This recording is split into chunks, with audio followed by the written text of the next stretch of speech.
Time now for Paris Tiger Sports on the Paris Sports Network. Brought to you by the Stewart and Carroll Funeral Home, White Sheet Metal Heating and Air Conditioning, Farm Credit Illinois, Prospect Bank, Soleil Body Salon, Diamond Brothers Insurance, Ingram Waste Disposal, Diamond Financial, Alliant IFS, Country Financial, and Terry Elliston State Farm Insurance. Also our affiliate sponsors, Moody Farms, Darren and Erica Kohlmeyer, Jim and Kay Taylor, Tom and Marnita Stuck, Step Farms and Excavation, Steve and Lynn Young, and the Mary Lou Pine family.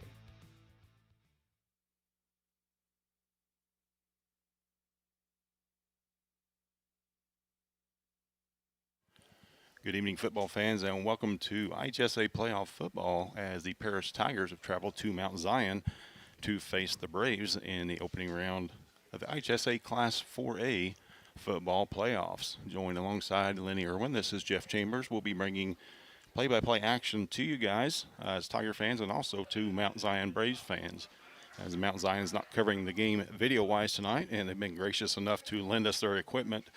So don't get used to these great camera angles and all that good stuff, but it's a pretty neat outfit. But we're excited, and come to think, as things have shaken out, Lenny, it's kind of a blessing not to be playing or not to have been playing this afternoon when the wind was blowing and howling and a little bit of spit and rain, as the American flag lays limp on the flagpole right now. Exactly. I was coming over. I drove in clouds, a little bit of mist all the way over till I got to Lovington, and then all of a sudden the sun burst out.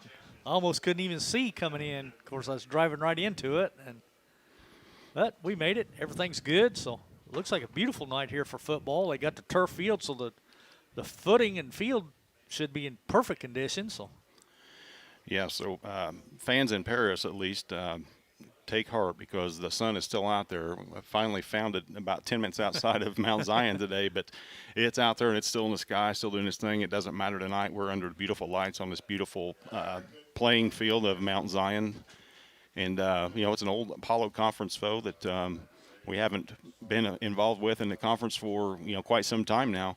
But it's nice to get back to a place with facilities like this and just a great atmosphere tonight on Saturday night, as the Tigers and the Braves are the only team in town, the only game in town. Exactly, and like I said, when Jim and I used to cover a lot of games up here, it seemed like we was up here on a Saturday afternoon. We always had to do them from the deer stand over on the visiting side, and every time they'd score a touchdown, their horse ran around the field carrying the flag, and I'm not sure that's going to be in existence anymore, but well, Pete has probably had something to say about that. Sure. They've already changed the major league bullpens now. You can't call them those anymore. They're the arm barns. But anyway, that'll take. We got the World Series game going on tonight, but we're not worried about that right now. We're worried about the 6-3 Braves as we come in with an identical 6-3 record. Both teams have lost the last game of the regular season. Week 9 games coming into this. We lost to Mount Carmel. So it's time for Coach Claude and his troops to regroup. They tore off a 6-win streak after losing their first 2 to become playoff eligible. So it's great to be playing in Week 10. Yeah, that it is. The Tigers did come off kind of on a positive note, though. We scored twice there in the fourth quarter. I realize that Mount Carmel pulled most of their starters, but we did put 14 points on the board. And we scored with 2 minutes and 14 seconds, and then we scored again with 1 minute left. So that had to be a little positive, give you a little momentum going into the playoffs. And hopefully we come up here with that same scoring mindset and put some points on the board early. Yeah, you look up and down the Mount Zion roster. They got some big kids, and you will see them on display tonight. But they do have some big fellows, and hopefully the game last week against Mount Carmel kind of proved to our guys that, hey, we can push against about anybody in the state that we want to with our big boys up front on both sides of the football. Tigers kind of had to get away from their passing attack last week, and that was kind of dictated by Mount Carmel for the most part. Still, we're running the ball well. We're defending the football really well. With the exception of last week, we had a streak where we had a pair of shutouts and a pair of 6-pointers. They're in the middle. Now, were the foes of the caliber of Mount Zion we're going to see tonight? Probably not, but anyway, you just line up against the guy across from me and just trying to kind of win that battle. It's a 11 on 11 battle, and there's 11 different individual fights going on. You always want to get that first hit in and take the guy that you're against. You want to take him out of the play or whatever, and let him know that you're going to dominate him all night, hopefully. But they've got the same mindset. That's what they're going to want to do to us as well. So. Yeah, and they will have first crack at it. They won to toss and elected to receive, something that's not very common anymore, but it is something the Mount Zion wants to do. And as you see, Mount Zion's already on the field, and the Tigers are entering the south end of the field right now. Like we mentioned, the flag is limp now, about 52 degrees outside, so it's just a perfect night for football as opposed to what it looked like earlier in the day. And we'll run down some scores from other teams of interest who have completed their playoff. We're the only LIC team still remaining, but we'll get to those a little bit later on. You are listening to the White Sheet Metal pregame show. We're going to take a really quick break here as soon as the Tigers run out on the field and hear from a few of our sponsors, and then we'll be right back after that with some exciting IHSA Class 4A football action.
Country Financial representatives Mark Gladding, Jim Blue, Katie Schopfmeyer, and Dan Phipps proudly support our student athletes.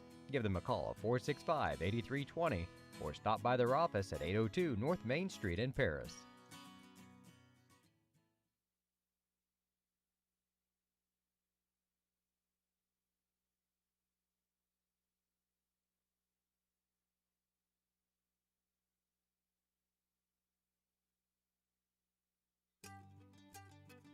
Cargill Dry Corn Ingredients, located on the west side of Paris.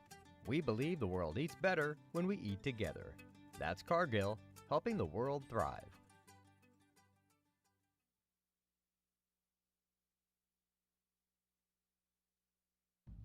Farm Credit Illinois supports communities, farm families, and agriculture with constructive credit and financial services today and tomorrow. Helping farm families succeed. That's Farm Credit Illinois.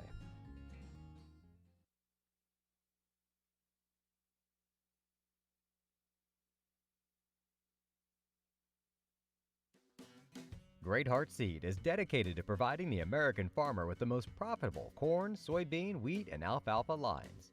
Their vision is to work on your farm, helping you build higher yields and bigger profits. Contact them at 465-4132. Great Heart, great yields.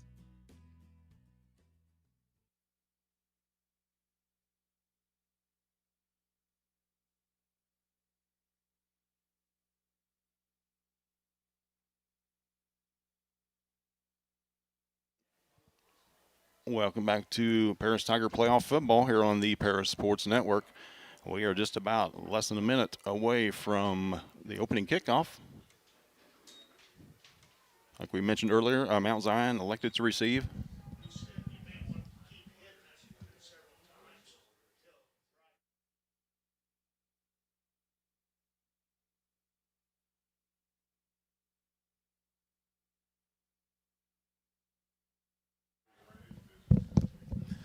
We understand that there is some flickering on the screen. We are working to get that remedied. But in the meantime, we're going to keep things rolling here as we are set for playoff football. Landon England set to put his toe into it. Clock is reset to 12 minutes. Landon's got the signal from the official. They are underway. Kickoff sails toward the right sideline. Return just inside the 30-yard line. It'll be 1st and 10, Mount Zion. On the opening play of this IHSA Class 4A game.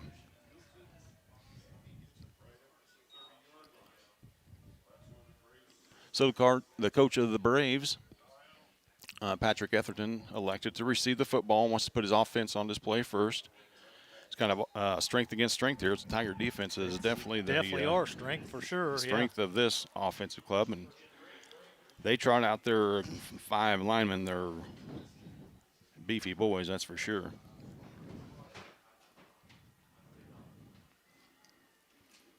Pair of sophomore quarterbacks will run things for Mount Zion and I.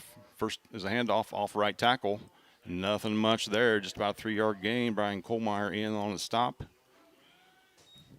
along with Gabe Winans. Yeah, I was to say Winans got him by the ankle and stopped him. So we'll give him 3 on that one. We'll bring up 2nd and 7 here.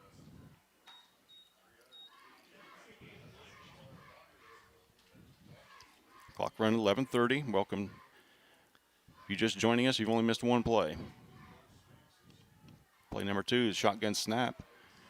Quarterback's back. Sophomore throws it right over the middle. It's complete and nearly broken for a touchdown, if not for a saving tackle by Norman Phillips.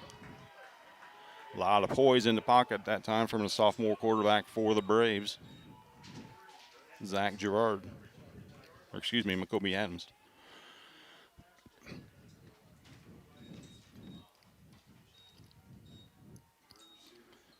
Tyson Evans, the quarterback now. 6 foot, 190-pound sophomore.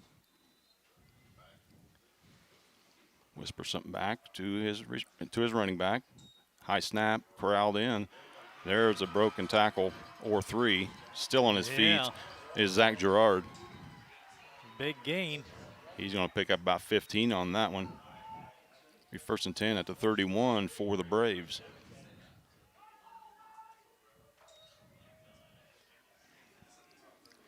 One minute gone in this game.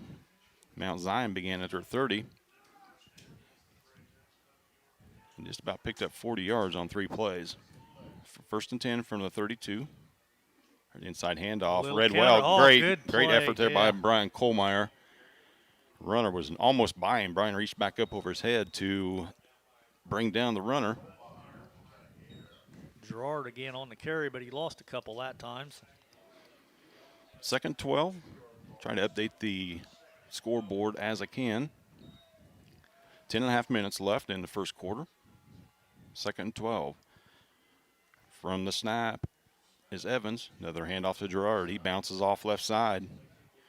Still picked up about 5 on that as he was bouncing off of both his lineman and the Tiger defensive line. Get it back to a manageable 3rd down situation. We'll call it 3rd and 7.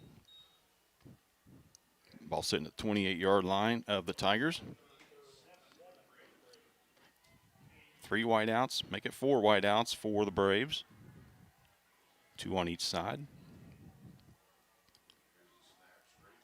Straight back goes receiver. Oh, and a post pattern not there. That pass intended for Shiron Petty. He was open. He had to step on the defender. Throws just a little bit low. And then you're kind of in low man's land right here. You're sitting at the 28-yard line. Like we mentioned, there's no wind, but this would be a 45-yard attempt. And Coach Etherton says, no, we're going to go ahead and go for it. So 4th down play here. 4th and 7 from the 28. Shotgun snap, and the Tigers, as they've done so often all year long, especially the last 3 games, the offsides penalties have just killed the Tigers. So now instead of 4th and 7, you got them in a 4th and 2 situation. And they can run about anything they want right now. Well, that definitely changes the play call for sure. That time it wasn't just one guilty party. There was 3 Tigers that jumped offside. 9:42 left in the opening quarter. I could kind of see it last week, the way Mount Carmel's line all raised up and shifted, moved over and shifted positions, but these guys didn't do anything. It's just a good hard snap count. Shotgun snap once again. Pump, rolling left. A lot of pressure there, and he throws out of bounds. So Tigers will take over on downs, 1st and 10 from their own 22-yard line. All right, I'm going to try to catch this clock up here real quick, Lenny. All right. There's something I can do to help you? Just pray. Well, I can Need a do little that. prayer. I can do that. No, we'll get there.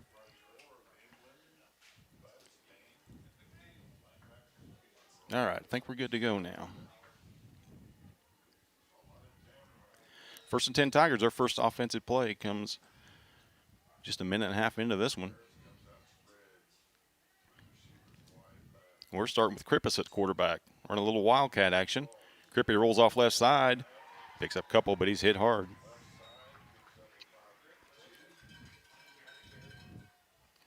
We're marking that as a 1-yard gain. So Krippus starting at the quarterback position. Yeah, that's definitely kind of different. And our linebackers close quickly. Adam Lutz right there, 6 foot, 190-pound senior. Came from his middle spot, spotted that, smelled it from the start. So 2nd down and 9.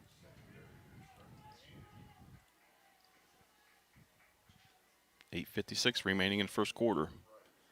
Snap, hold in. Eli Board on the carry. He's getting nowhere either. 3 black shirts all over Eli Board. Yeah, for sure. We don't get those big fellas blocked off the line, it's going to be a long night for Tigers. So here we go, 3rd down. Trey Young's going to run in with the play. Coach Clodfelder. Down to 15 seconds on the play clock. Yeah, Krippus still quarterbacking. Krippus is still in there. Ethan Dick was out there in warm-ups, I believe. Krippus straight back, right over the middle. He's got Trey Lee between. Oh, doggone it. Right over the hands of Trey Lee and into the hands of the Braves. And Chase Fink with that interception. 5'11", 160-pound sophomore. So Tigers failed to cross midfield. Boy, that's a perfect play call for that defense. Krippus threw it right over the linebacker, right in front of the safety, which is where Trey Lee was, but the ball was just a little bit over Trey's head, unable to haul it in. Now we turn things over to the Braves in great field position.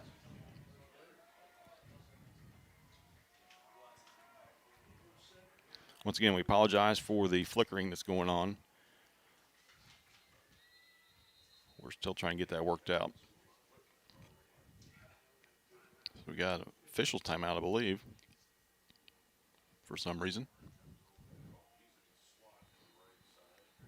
4 wide again. As in motion goes Ethan Hamrick. Fake is, nearly picked off by Krippus. Almost. He just about returned the favor.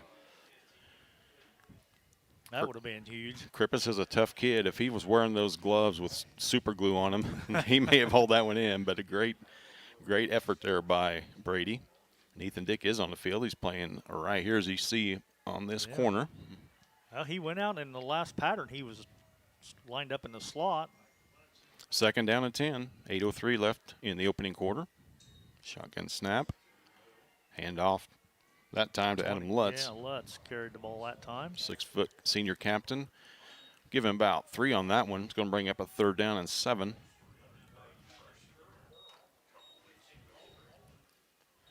.7:45 and counting in the opening quarter. 3rd down and 7 for the Braves. Shotgun snap once again. Tigers better not jump off this side. Coach Claude will lose his brain. Yeah, he'll be furious, won't he? There's a snap and a handoff. Got a full head of steam. I think he got it. I don't know. It's going to be close. It's going to be really, really close. Lutz once again, no hesitation, just straight downhill runner. It's going to be short. It's going to be short just a little bit, yeah. So another 4th down situation for the Tigers. Be a huge stop if we could get him right here. Shotgun snap, as always. Just three wide on this side. Once again to Lutzen. He's met nothing there. Good stop. Holy cow, Gabe Winans busted through. And he had a little help. Yeah, he did. A lot of help from Landon England. It's a big stop for the Tigers twice on 4th down. At the 6:47 mark, we're going to grab the football for the second time at our own 40-yard line. 60-yard touchdown drive would look awesome right here. It would look sweet. And Krippus is still in there at QB. Dick's lining up out here in the... Kohlmeyer in the backfield alongside of Krippus. 4 wide for the Tigers. High snap handled. Krippus keeps it. Off right side, breaks a tackle, breaks a couple tackles out in the open. 16-yard gain for Brady Krippus. You should have seen it, guys. I'm sorry I didn't have the camera there, but anyway, it was a 16-yard run for Brady. I give him 18.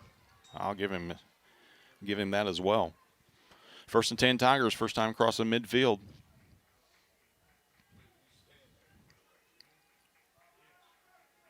Just 3 wide receivers and tight end in for the Tigers. Krippus back there alone, nobody behind him. Here comes the end around. Dick's going to throw it. He throws it. Oh, wide open down there. Brian Kohlmeyer with the grab. He's going to set up a 1st and goal Tigers. Little razzle-dazzle from Coach Clodfelder. Drew that one up in the dirt over there on the turf. The end around and the wide receiver pass. Sets up a 1st and goal for your Tigers.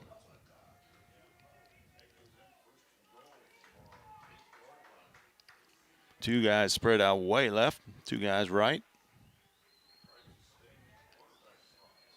Krippus hands the ball off. Nothing doing on the ground for the Tigers. Kohlmeyer on the carry.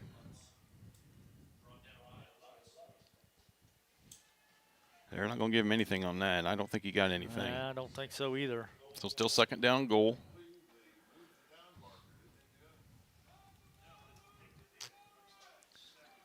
Five and a half left in the opening quarter. No score for Mount Zion. Krippus back. Kohlmeyer to his left. Norman Phillips wide left. Krippus keeps it. Around the left side. He's going to score. He is in for a touchdown. Penalty on the play. Oh, man, I hope that's not holding him. Hold the phone. He was staring right at our receivers. And I have a feeling we're going to get whistled for it. And we are. Yep. Another killer penalty for the Tigers. 1st and goal inside the 10. And now we're going to be backed up outside the 15. Well, actually, the penalty was at the 2-yard line, so it's going to be back to the 13. So it's going to be 2nd and goal once again from the 13. Doggone it, just shoot yourself in the foot type of plays. Boy, we're good at that here lately, it seems like.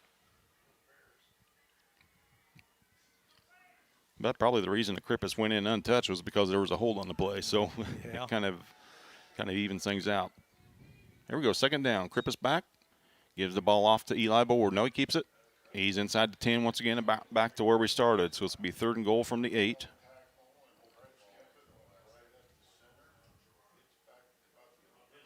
Original line, so.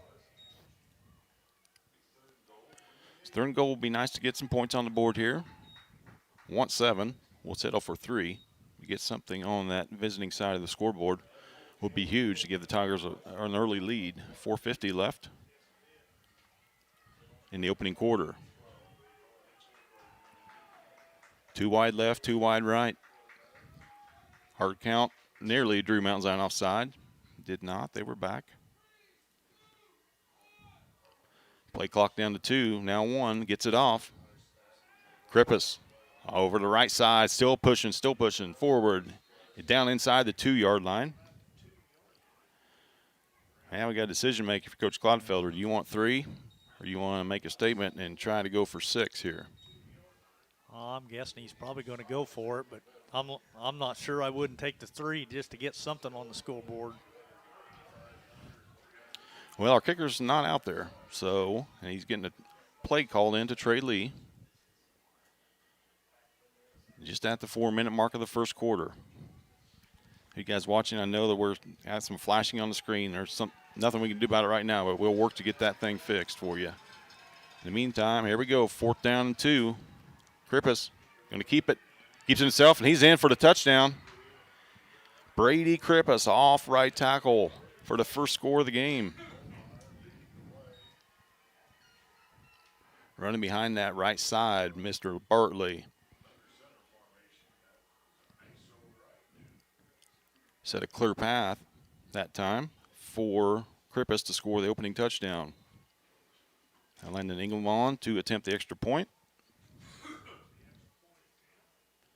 Next point is up, and it is good.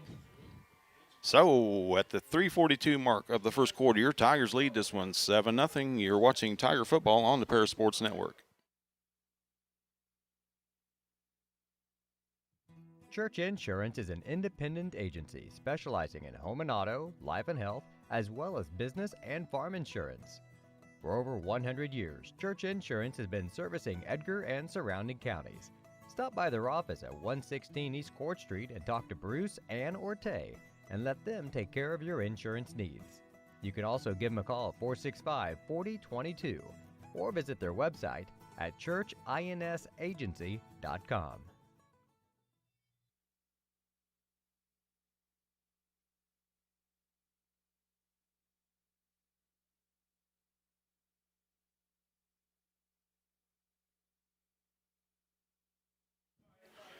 Welcome back to Tiger football here on the Paris Sports Network. 3:42 left in the opening quarter. Your Tigers lead at 7-0. 2-yard touchdown run for Brady Krippus. Extra point by Landon Ingram. And you are all caught up. Tigers with 2 4th down stops so far against Mount Zion. And here we go. Kickoff from Ingram. Short one. Short one. Yeah. Tigers may have a chance, but it ends up going out of bounds.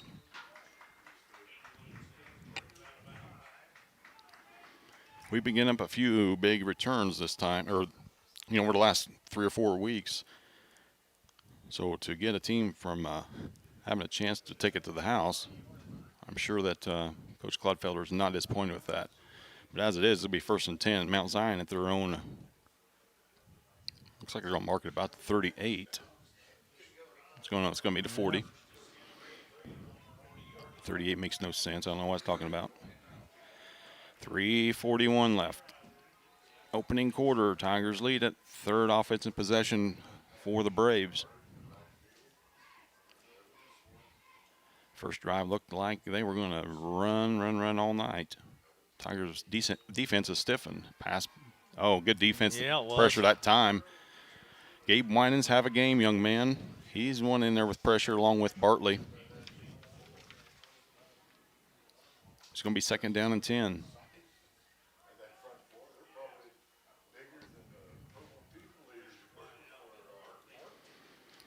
Second down, shotgun snap once again for Tyson Evans. Sophomore quarterback, low snap, picked up though, and right there, once again, is Ethan Curl on the stop. Yeah. Great open field tackle.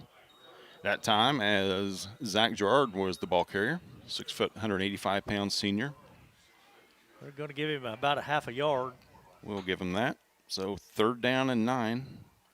Clock running right at the 3-minute mark. 3rd and long. Oh, man, we jumped again.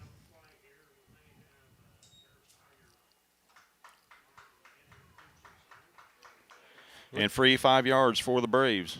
Oh, that's a 10-yarder. I don't know what the heck's going on there. That's got to be a 5-yarder. That can't be right. Yeah. The lineman on the far side is straightening his fella out. Yeah, there we go. There we go.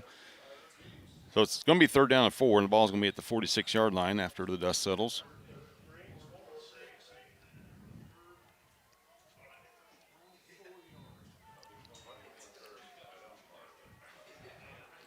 Clock moving. just under 3 minutes. Mount Zion offense looks over to the sideline. Evans gets his call. Snap, and his receiver left early, nothing called. It was called. There we go. Colmeyer almost picked it off, too. Yeah, Christian Kihei jumped early. 6'3", 170-pound wide receiver. So we're right back where we started. Should be. 3rd down and 9.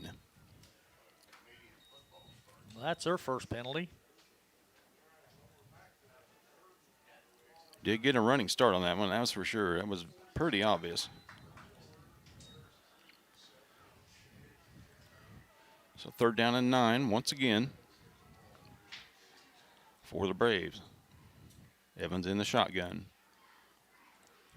Got receivers all over the place. Batted down. The big fella gets a hand on that one. That was Logan Bartley.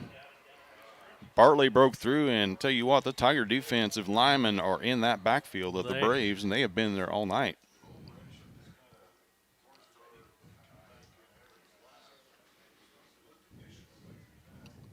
So punting, or coming on to punt for the Braves is Aiden Page.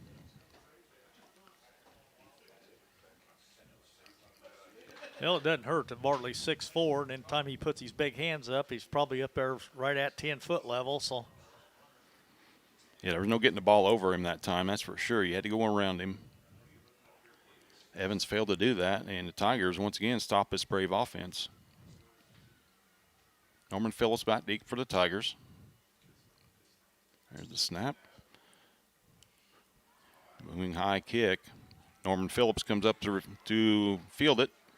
Takes an initial hit, bounces off that, and gets outside the 40 to the 41-yard line, where the Tigers will take over there, 1st and 10.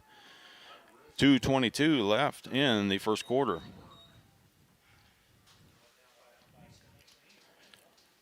Be awful nice, Lenny, if we can march down and get some points out of this once again. Yeah, it would. We've had the ball. This will be our 3rd time now. First time was the interception. 2nd time a touchdown. We'll see what happens here.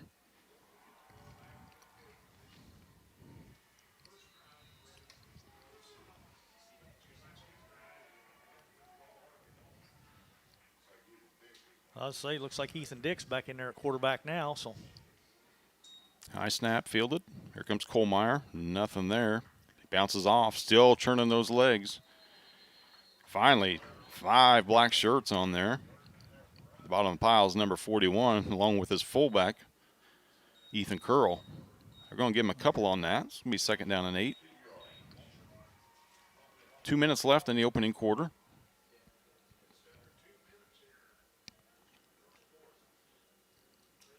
Trey Lee jogs in with the play call.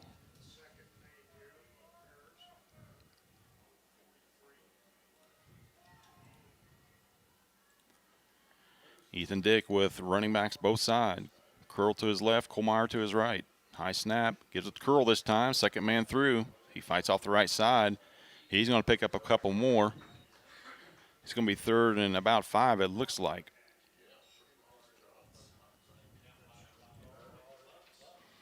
Colmeyer went through first. Curl went through second. Ethan Dick handed the ball off to the sophomore off the right side to make it more manageable at 3rd and 5.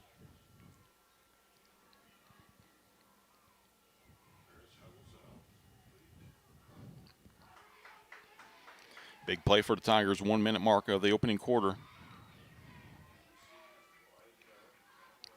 2 wide left, Trey Lee alone at the right. Penalty on the play. On something.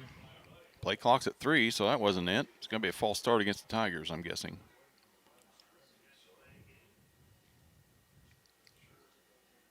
False start is against the Tigers. Yep. Another shot to the foot.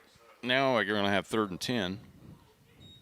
It's not very often you see the back judge call a false start, but apparently one of the receivers or the tight end twitched on that.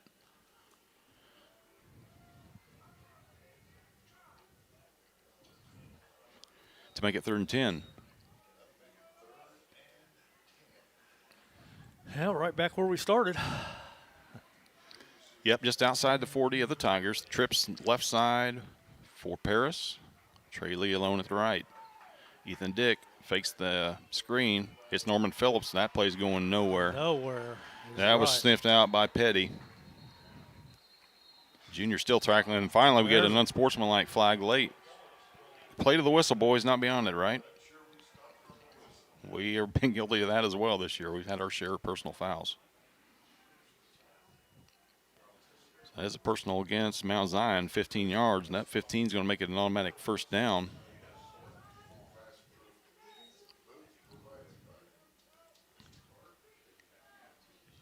Big break there for the Tigers as they were facing 4th and 10 or more. That pass was completed, but for a loss to Norman. So we're going to march to the Mount Zion side of the field here. 29 seconds left in the opening quarter.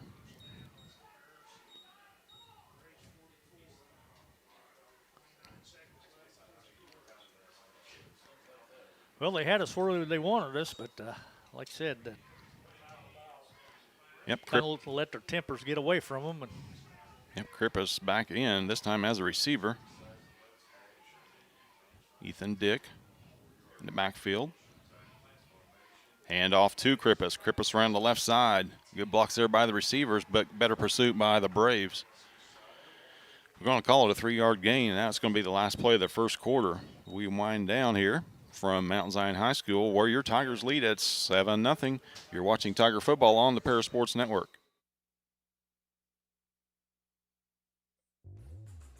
Lot 50 Brewing, located at 112 East Court Street, is the only brewing company in town. Bring your friends, family, or co-workers in for an evening of games, drinks, and conversation. Order food from other local restaurants or bring your own. Stop in and watch the owners, Bruce Young, Steve Combs, and Doug Smitkamp, work for you. Lot 50 is open Wednesday through Sunday. Check them out at lot50brewing.com.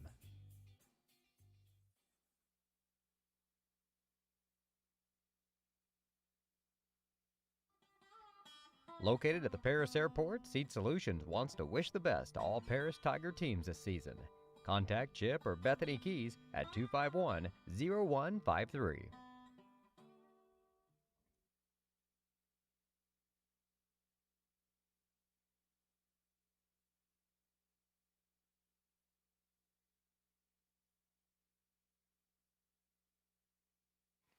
Welcome back to Tiger Football.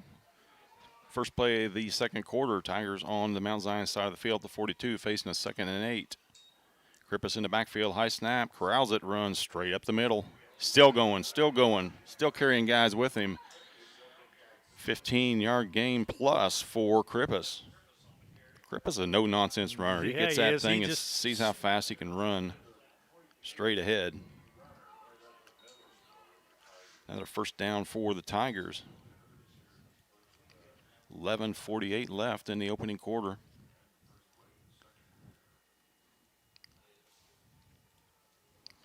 Ball sits at the 27-yard line of Mount Zion. Trey Lee jogging back in with the play from Coach Clodfelder.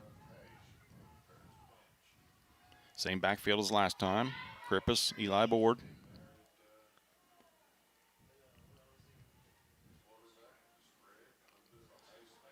Eli straight up into the line, still carrying Braves with him.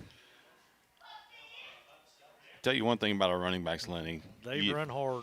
First contact rarely gets them down on the ground, as Eli just battled his way for 6 yards on that one. Make it 2nd and 4.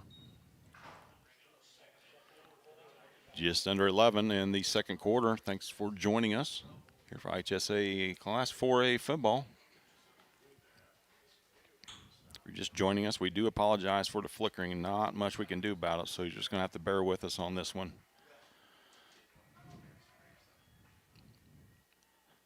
Snap a handoff to Kohlmeyer. Kohlmeyer off the right side. Looks like he has enough for the first down. They're going to mark him at the 16. If that is true, that is enough for a Tiger first down. Should be, yeah. 10:31 mark here. Tigers are marching against the Braves. Another first down on this drive. Clock winding. Coach Clodfelder giving the play to Trey Lee.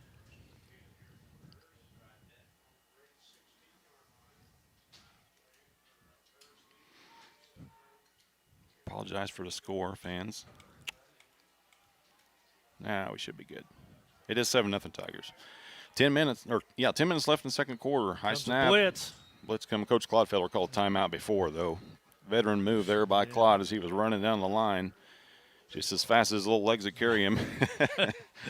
So 10 minutes and 4 seconds left in the second quarter. We got a timeout on the field. We'll take one as well. You're watching Tiger football on the Paris Sports Network. Our pregame show is sponsored by White Sheet Metal Heating and Air Conditioning, your hometown boys for over 50 years, offering 23.5-hour service. And that's right, they need a half hour for coffee. Call John at 217-465-3195.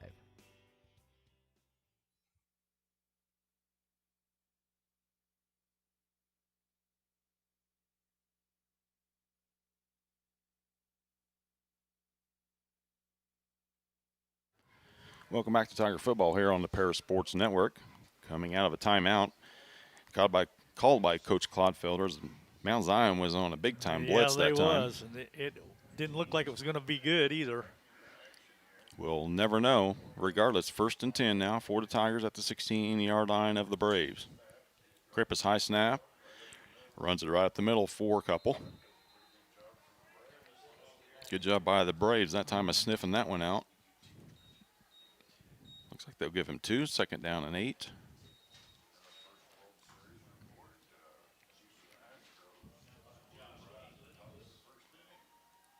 Nine minutes, 35 seconds left here in the second quarter. Tigers lead at 7-0.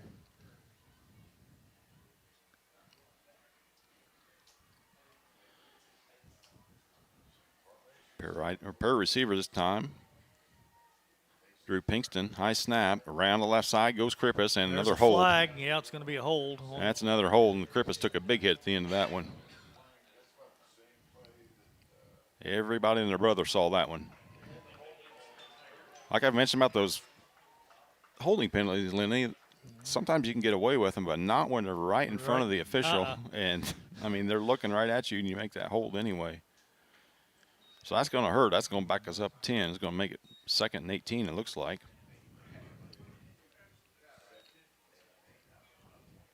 $9:15 left in this second quarter. One step forward, one step back so far for the Tigers. We got to take 2 big steps forward and get something on the board here. Clock is rolling. Just outside of 9 minutes left. Well, Lee comes back in with the play again. See what he calls on 2nd and 18. Shotgun snap. Ethan Dick back there now. Fades back, looking right, nothing there. Screen pass over the middle, tipped and dangerous. Dangerous, a late hit on that one in the end zone. Good sportsmanship there that time as Frank Tyrell and Trey Lee got tangled up. So that pass is bad, and luckily for us, it hit the ground. That would have been a killer. I like the call, though. They had Pinkston cutting over the middle, and if it hadn't been quite so high where he could have caught it, he might have picked up at least half of that. Yeah, Drew's a big target. I mean, he's a guy that we need to use, in my opinion, a ton. Sure hands. Yeah, I was going to say, he's got good hands because he plays third base on the baseball team, so you know he's got good hands. So 3rd down and 18 for Paris. Ethan Dick, high snap. Timeout once again by Clodfelder. Oh, wow. Play clock was running down on that one, so we did save another penalty. But at the expense of a timeout. We'll take one as well. You're watching Tiger football on the Paris Sports Network. Country Financial representatives Mark Gladding, Jim Blue, Katie Schopfmeyer, and Dan Phipps proudly support our student athletes. Give them a call at 465-8320 or stop by their office at 802 North Main Street in Paris.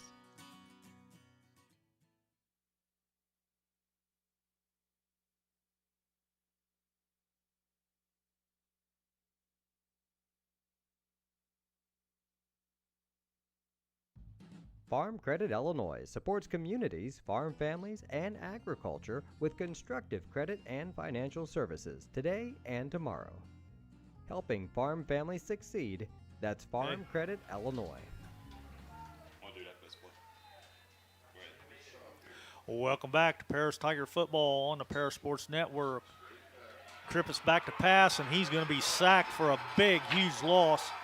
Number 54 comes blowing in from Mount Zion, Ryan Butts, and Krippis is going to take another huge loss. It's going to bring up 4th down now, and I'm sure we're out of field goal range even now, so it's going to be 4th and forever. Looks like 35 maybe, 4th and 35. I'm not sure you punt this either, though, to be honest. So about that, working on something that hopefully is going to fix this. So Landon England into punt. Hopefully he can pin the Braves back inside their 10. Standing at the 15-yard line is Adam Lutz. That ball is headed toward the end zone. And down before reaching the end zone. It'll be 1st and 10 Mount Zion at the 2-yard line. Good job by the Tigers. Well, whatever I did, Lenny, didn't help. It didn't help, huh? Well, Nope.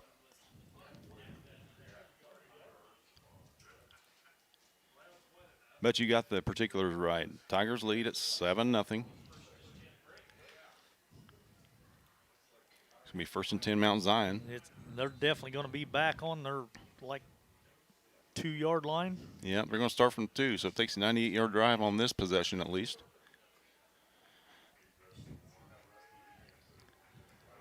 Second quarter action, 7:51 remaining till halftime.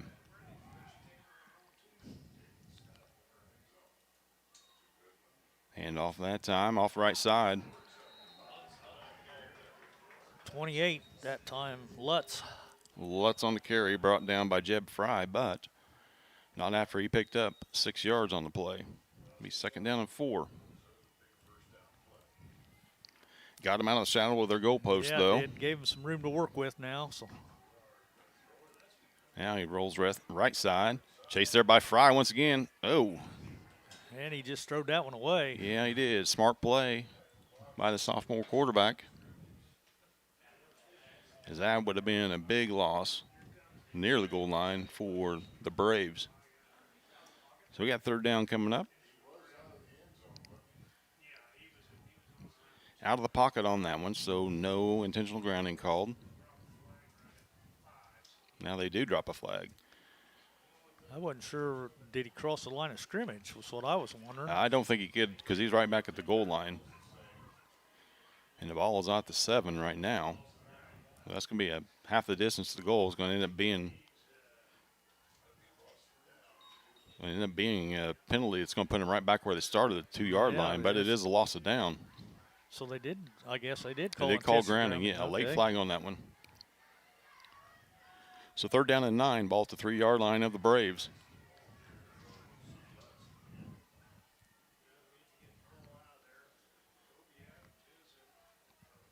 Adams in the shotgun.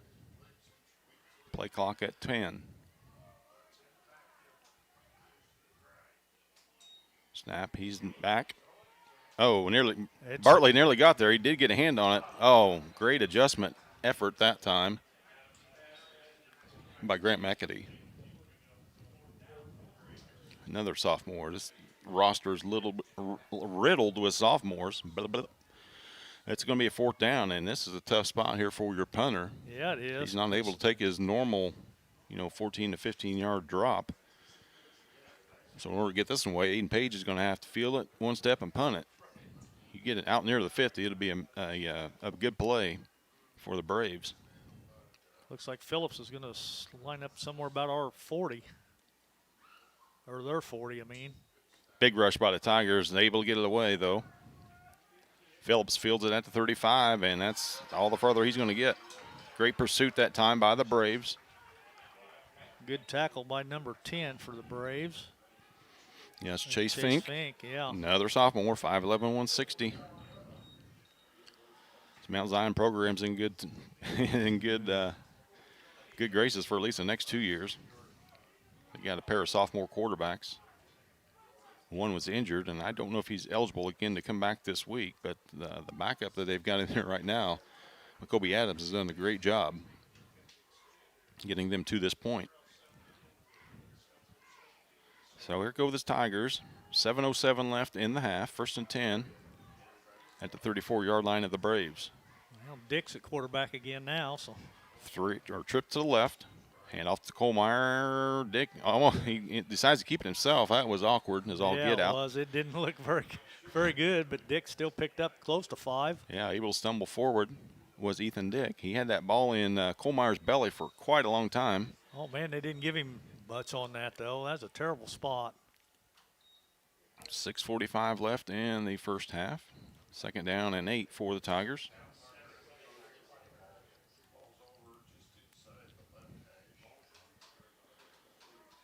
Ethan Dick under quarterback. 2 right, 2 left for Paris. In motion comes Phillips. Or no, that's, excuse me. 8. Mistook. That's Nick Moeller on that, and there's nothing there. In fact, there's going to be a loss of a yard. Nick Moeller on the end around. Mount Zion sniffed that one out. Yeah, he did. 6:10 left. Tigers facing a 3rd and 9. Once again in that no man's land where you can't kick a field goal. But if Landon has a punt like he had last time, we'll take that. I'd rather have the 1st down and a touchdown. Let's get the 1st down first. 5:50 in the opening quarter. Kohlmeyer alone in the back. Pinkston line up tight end. Dick looking left. Plenty of time. Finally over the middle. Nice reaching catch. No, it's dropped. Trey Lee had it until he hit the ground.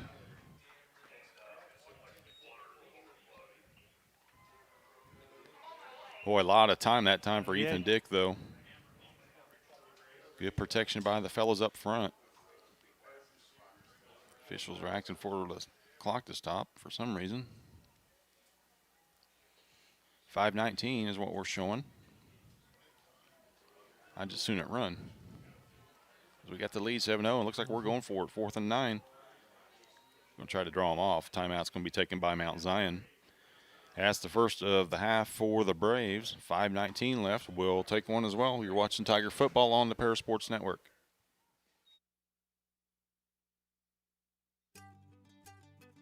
Cargill Dry Corn Ingredients, located on the west side of Paris. We believe the world eats better when we eat together.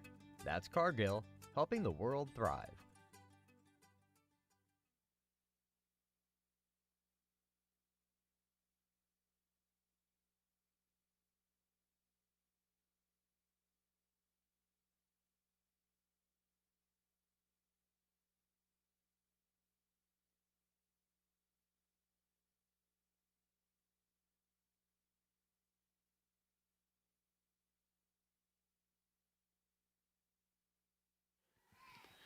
Welcome back to Tiger football on the Paris Sports Network. 5:19 left in the first half. Your Tigers lead at 7-0, but they're facing a 4th down and 9 situation at the Mount Zion 33-yard line.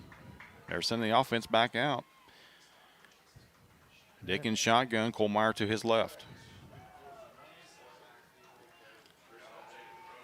Dick drops back, got plenty of room, got to make a move, and a holding is going to be called and negate that 1st down run for Ethan Dick. Hey, golly. Yeah, it's terrible. Man, but just keep shooting ourselves in the foot.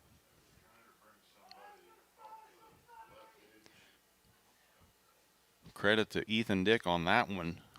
Found that his receivers were open, but found a lot more green turf in front of him. Took off for that marker, had it. All for naught. Tigers' 2nd big holding penalty of the contest. Now we've got to punt it. So here comes the long snapper, Will Moody. As Ingram will try to duplicate his last effort as he had it inside to 5. Clock's still running. Officials trying to get it stopped. They finally do. 4:33 left. And officials are going to probably try to correct the clock here. It's quite a bit of time ran off.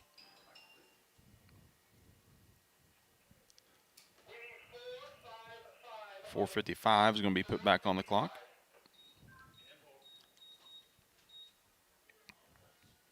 So it's still 4th down and a bundle. We'll call it 20 for the Tigers, 4th and 19. Mount Zion returner. Let me get the camera moved here. There we go. Welcome back. England with the punt. Plenty of time. Gets a high kick. Going to sail inside the 10 once again. The Tigers are going to down it at the 9-yard line. It'll be 1st and 10 Braves. 4:47 left in the first half. Lenny, how many times have we had to say it over the last 3 weeks that penalties have cost us a big play? A bunch. I mean, that was a first down, and we could have ran that clock down inside of 2 minutes without even getting another first down, but we definitely had the opportunity for points. All I've got is for 6 penalties so far in the first half for 45 yards. So that seems about right. I thought it'd be a half dozen, but 6 is fine. Shotgun snap this time for Adams. Pardon. Now he calls in Gerard alongside of him. Adams rolls, gives it to Gerard. He's off the right side, and he's off to the races. No, good open field tackle there. That's Ethan Dick, the quarterback, making the stop. Looks like they're going to give him about 5, possibly. Looks that way, yeah.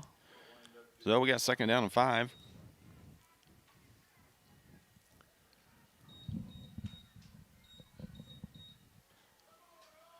.440 left. Inside handoff. Gabe Winans there once again.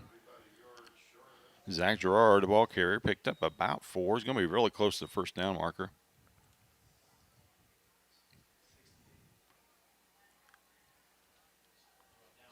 It's short of it, so it's going to be 3rd down and less than a yard. Nope, they gave him the first. Did they? Okay. Well, I'll change that, I guess. Talked about it long enough. Decided it was the first. Clock winds, 4:29 left in the first half. 1st and 10 line, 1st and 10 Braves. Gerard once again up the middle, nearly busted that one. He keeps his feet. He's still running on that, Lenny. 7-yard gain. Yeah, he's a hard runner as well. So. Yeah, not a lot of dancing in the backfield for either one of these teams. Timeout, Tigers. That'll be their final one of the half. It comes with 4:05 left. We'll take one as well. You're watching Tiger Football on the Paris Sports Network.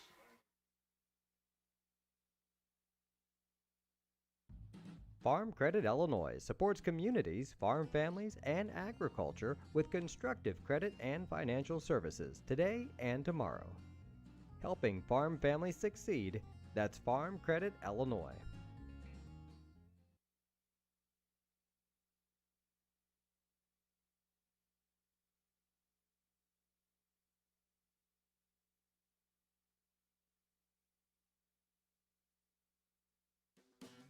Great Heart Seed is dedicated to providing the American farmer with the most profitable corn, soybean, wheat, and alfalfa lines. Their vision is to work on your farm, helping you build higher yields and bigger profits. Contact them at 465-4132.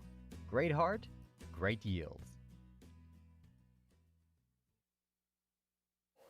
Welcome back to Tiger Football on the Paris Sports Network. 2nd down and 3 for the Braves. They're throwing 25-yard line. Snap, short pass, left side. Good open field tackle that time. Finally wrestled him to the ground, spun him around. Pass was completed to Ethan Hamrick. And just a super open field tackle that time by Krippus. But they actually lost about a half a yard. So 3rd down and 4. Ball on the 24. Handoff inside. And there goes that Zach Gerard once again. He's going to have enough for a Braves first down as he picked up 6. Ball's right on the 30-yard line. 3:35 left in the first half.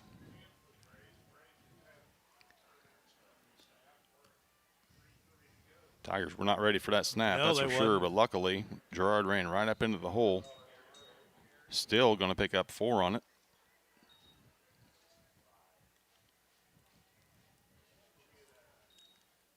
Ball's going to be at the 34-yard line of the Braves. 3:11 left in the first half. Shotgun snap, short pass. Oh, there's nobody there. Looked No, like he was gonna. It was intended for Ethan Hamrick. Hamrick never got off the line. Atkinson was about the closest to it.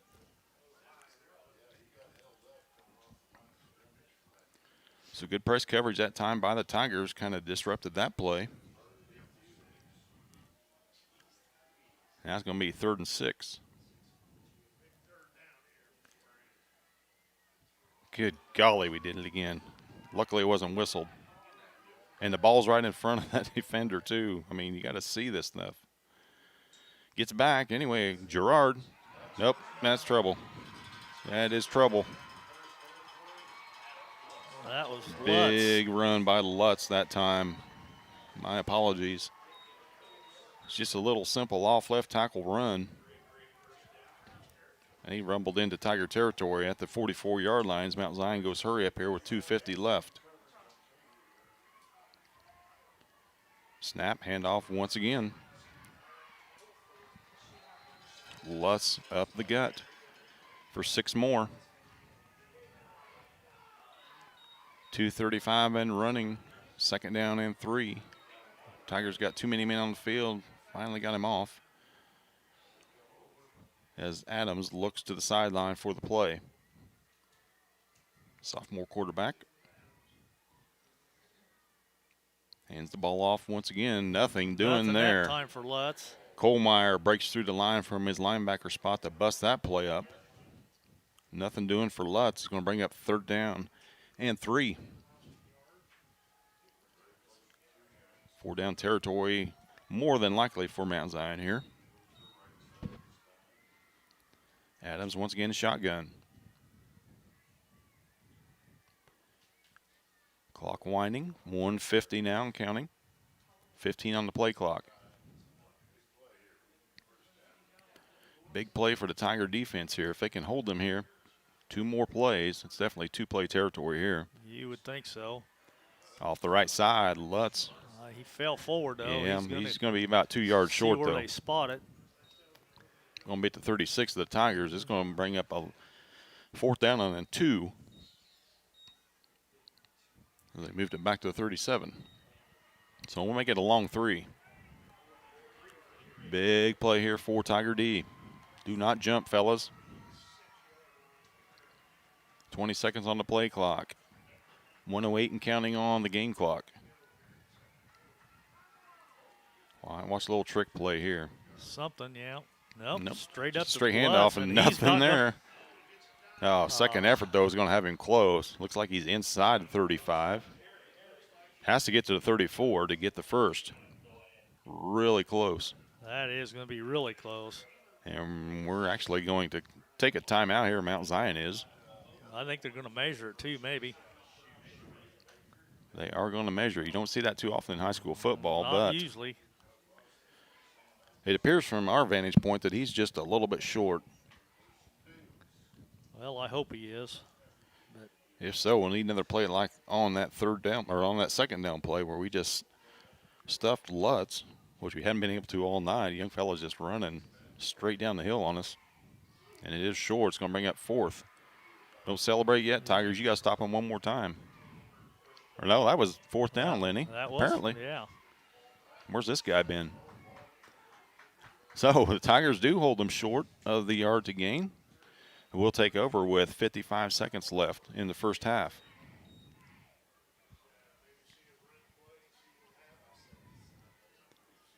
Probably just going to be a kneel down for the Tigers here.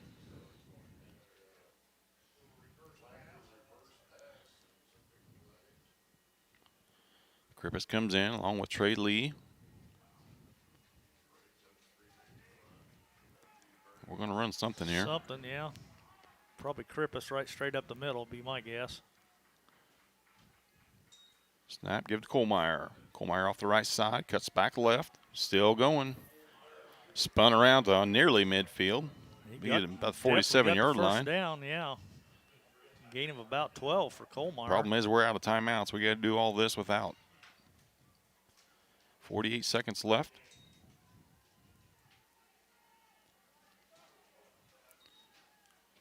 Krippis in the shotgun. Gets the call. 20 on the play clock. Snap. Fake to Kohlmeyer. Krippus keeps it off the right side, trying to get out of bounds, and he does. No, he doesn't. He stays in. Get out of bounds, young fella.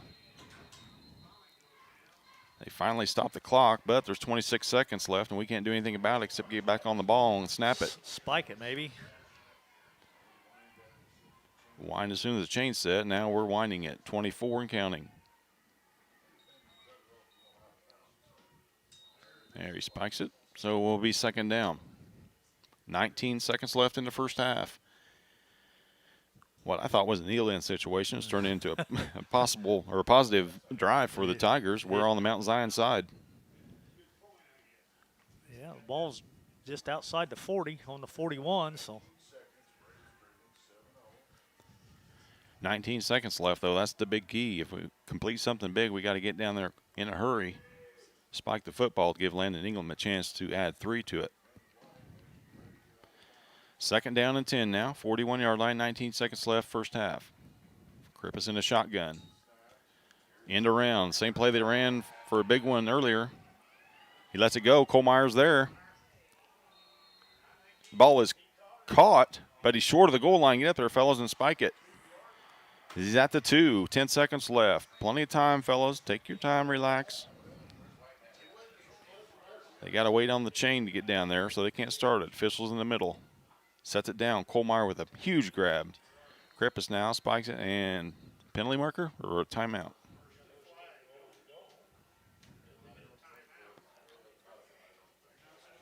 I believe it's a timeout. We don't have any left, do we?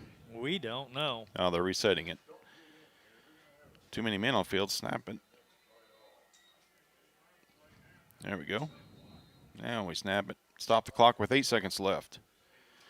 So you got a chance at the pass play, but you got to get it out of your hands. You cannot try to make a play if you're the quarterback. You either throw it to the receiver, or you throw it away, give Ingram a chance to add 3 to this and make it a 10-point game. So second down and goal at the 2. The downs don't matter. The yards do. Well, let's just say it looks like the ball's actually sitting on the 3 to me, but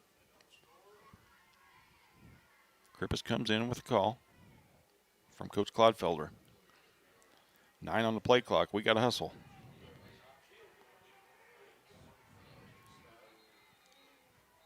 I think Mount Zion bailed us out there calling a timeout. They did. That play clock was down to 3. Wow. We weren't close to getting that snap off. We'll keep it right here for this timeout. This timeout's brought to you by the Lake Ridge Christian Church. 8 seconds left, a chance to make it a 2-score game.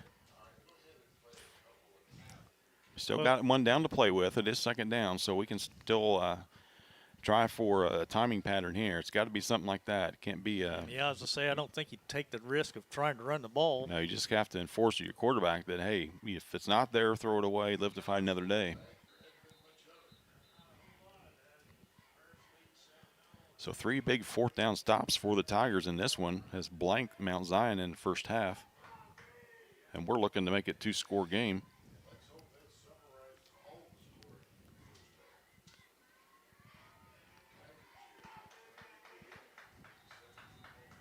Here we go. Krippus in at quarterback. Eli Abor to his left. Snap. Handoff. Krippus and he's in. did run it. He did not get in, and that cannot be. And that's the way it's going to end. Yeah, because he spikes it. It's 4th anyway. Big goal line stand for the Braves. And the Tigers are going to lead at 7-0 at the half. You're watching Tiger football on the Paris Sports Network.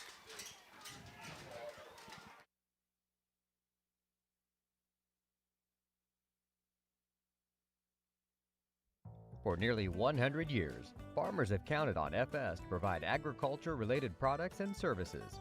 Call 465-1560 for fuels, lubricants, or propane for home and farm use.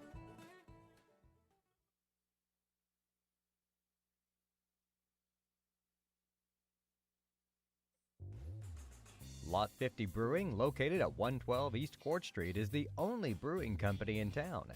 Bring your friends, family, or co-workers in for an evening of games, drinks, and conversation. Order food from other local restaurants or bring your own.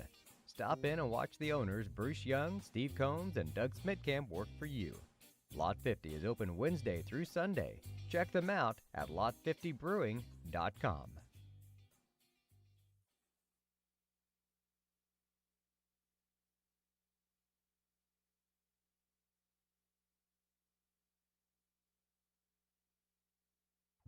See Diamond Financial for all of your income tax needs.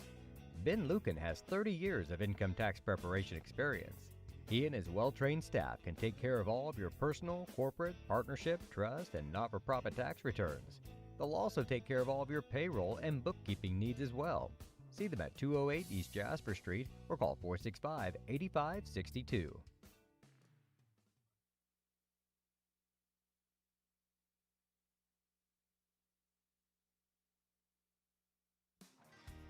Golf season will be here before you know it.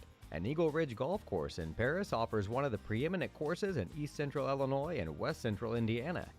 Their Wednesday night league will be starting up soon, but they also offer special services such as corporate events, receptions, and group lessons. Call 463-3434 or visit eagleridgeparis.com.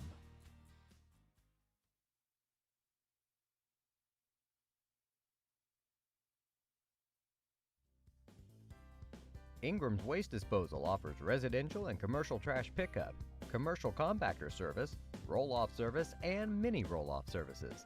Call Scott, Kathy, Mary Jo, or Bethany at 465-3335. Ingram Waste Disposal, proudly serving Edgar and Clark Counties since 1950.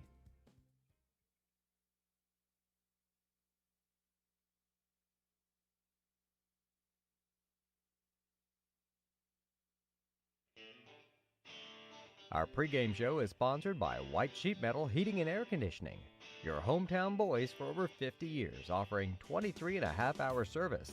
That's right, they need a half hour for coffee. Call John at 217-465-3195.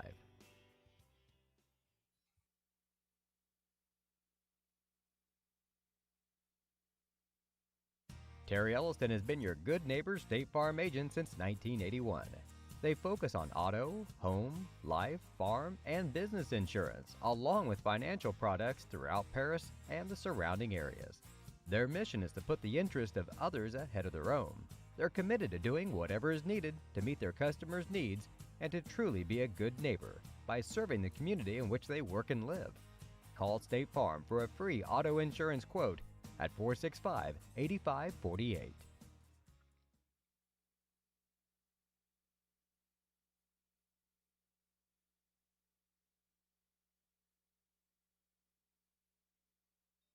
Diamond Brothers Insurance, LLC has been providing security and peace of mind for individuals, businesses, and government entities for over 150 years.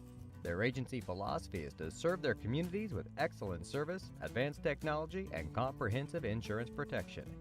Visit any of their 44 locations throughout the state of Illinois, Indiana, and Wisconsin. You can give them a call at 465-5041 or stop by 111 Sheriff Street in Paris.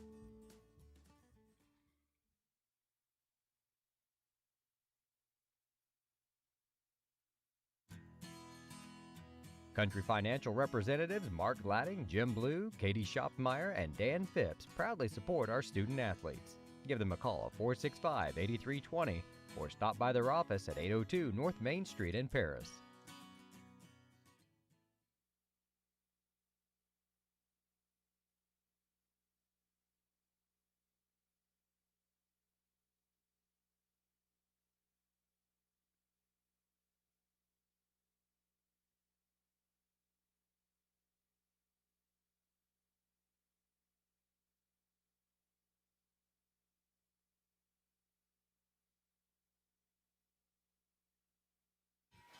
Welcome back to Tiger Football here on the Paris Sports Network. We are halftime, the IHSA Class 4A football game from Mount Zion High School, where your Tigers lead at 7-0, 11 minutes left until third quarter action.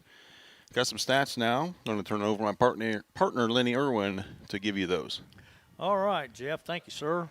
Stats going to be brought to you by Ingram's Waste Disposal. For the Mount Zion Braves, Zach Gerard has 10 carries for 47 yards, and I got Adam Lutz, 9 carries for 46 yards. They split the duties at quarterback. Tyson Evans is 0 for 5. And McCoby Adams is 2 out of 5 for 22 yards. Both catches were made by Ethan Hamrick, and he has those 2 catches for the 22 yards. Mount Zion is penalized 3 times for a total of 25 yards. Your Tigers, on the other hand, have been penalized 6 times for 45 yards. For the Tigers, I've got Ethan Dick, 1 carry for 2 yards.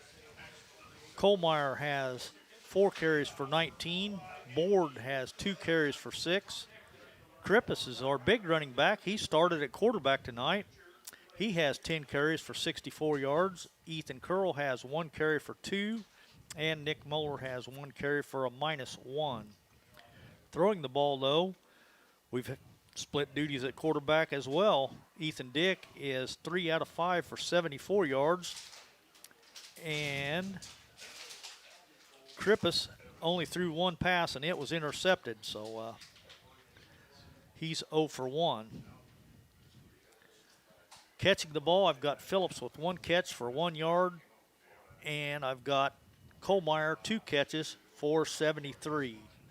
The Tigers scored in the first quarter at 3:42 to go. It was a 2-yard run by Krippus. The kick was good, and that's where we stand at halftime. Your Tigers are on top of the Mount Zion Braves, 7-0. That was a 60-yard scoring drive that Krippus finished off with that 2-yard run. So Defense, the name of the game for the Tigers in this one, as it has been for the last month, as we have held Mount Zion on 4 fourth-down conversion attempts tonight, and all of them have given us great field position. So kudos to the Braves, or kudos to the Tigers for their defense, keeping the Braves out of the end zone. And Lenny, just hope that play at the end of the first half doesn't come back to bite us. Exactly, because that 3 points sure would have looked good. I feel a lot more comfortable with a 10-0 lead than I do with a 7-0 lead, but we get the football to start things here in the third, which is a huge help for us. I'm thinking that was the only reason we probably didn't kick the field goal, to be my guess, was because Claude knew we were going to get the ball back to start the second half, and it seems like we've always played better in the second half this year than we have the first half for whatever reason. Yeah, that's for sure. So the Tigers, like we mentioned, will get the ball coming out. The only thing that's really stopped us on our drives, Lenny, has been ourselves. Yeah, we've had some big penalties. We get a first down on a scramble by Ethan Dick, called back for a hold. We got another first down, or just shy of it, called back by another hold, which put us in a 1st and 19 hole, 2nd and 19 hole. So we're just kind of, like I mentioned, shooting ourselves in the foot as far as that goes. So we got to clean that up. To go on the road and win against a school and a program with the prestige of Mount Zion, you have to play nearly flawless football. We do have the lead on scoreboard and have held them, but still, I feel like that lead could be a lot bigger. It could be a 14-0 or even a 17-0 lead. It definitely could be, for sure. And like you said, we've gave them a couple first downs with our offside. We've had 2 offside penalties. And then, like you said, we've had probably 3 first downs taken away from us by the hold. And then we had 1 false start that negated a first down. So we are in the Lot 50 halftime show from Mount Zion High School. Just inside of 7 minutes left until the second half. We're going to run down some more sponsors for you guys, and we'll be back with second half action. Watching Tiger football on the Paris Sports Network. Tom Carroll and his family and staff at Stewart and Carroll Funeral Home are dedicated to providing compassionate and individual attention to every family they serve. Sincerely caring for your family's needs, Stewart and Carroll Funeral Home proudly supports all Paris Tiger athletes.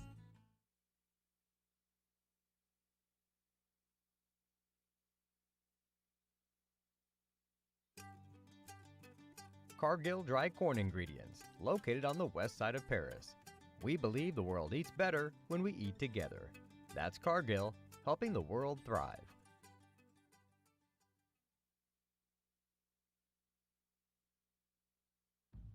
Farm Credit Illinois supports communities, farm families, and agriculture with constructive credit and financial services today and tomorrow.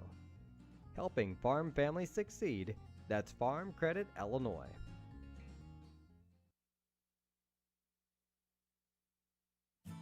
The Paris Sports Network would like to thank our affiliate sponsors, Moody Farms, Darren and Erica Kohlmeyer, Jim and Kay Taylor, Tom and Marnita Stuck, Step Farms and Excavation, Steve and Lynn Young, and the Mary Lou Pine family.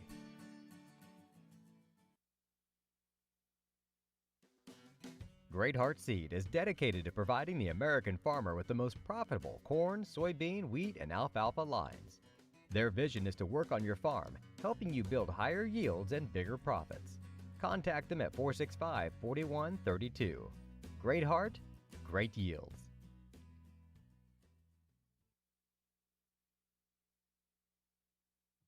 Church Insurance is an independent agency specializing in home and auto, life and health, as well as business and farm insurance. For over 100 years, Church Insurance has been servicing Edgar and surrounding counties. Stop by their office at 116 East Court Street and talk to Bruce, Ann, or Tay, and let them take care of your insurance needs. You can also give them a call at 465-4022 or visit their website at churchinsagency.com.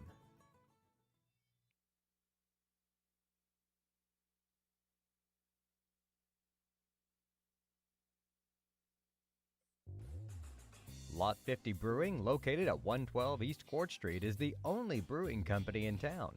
Bring your friends, family, or co-workers in for an evening of games, drinks, and conversation. Order food from other local restaurants or bring your own. Stop in and watch the owners, Bruce Young, Steve Combs, and Doug Smitkamp, work for you. Lot 50 is open Wednesday through Sunday. Check them out at lot50brewing.com.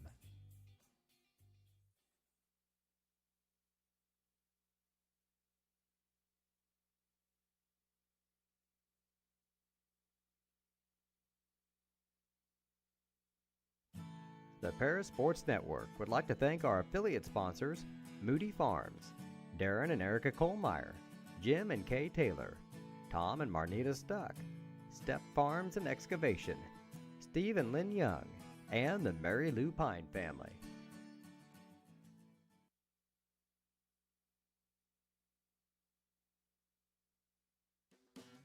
Great Heart Seed is dedicated to providing the American farmer with the most profitable corn, soybean, wheat, and alfalfa lines. Their vision is to work on your farm, helping you build higher yields and bigger profits. Contact them at 465-4132. Great Heart, great yields.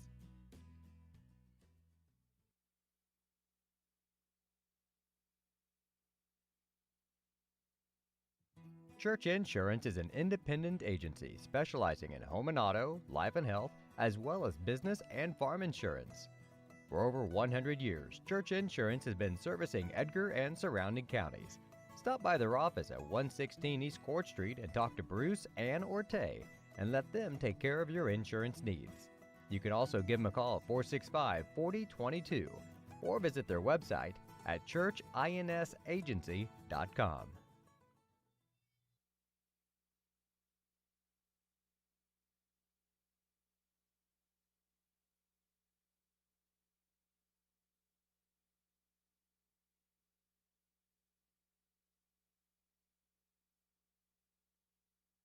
For nearly 100 years, farmers have counted on FS to provide agriculture-related products and services. Call 465-1560 for fuels, lubricants, or propane for home and farm use.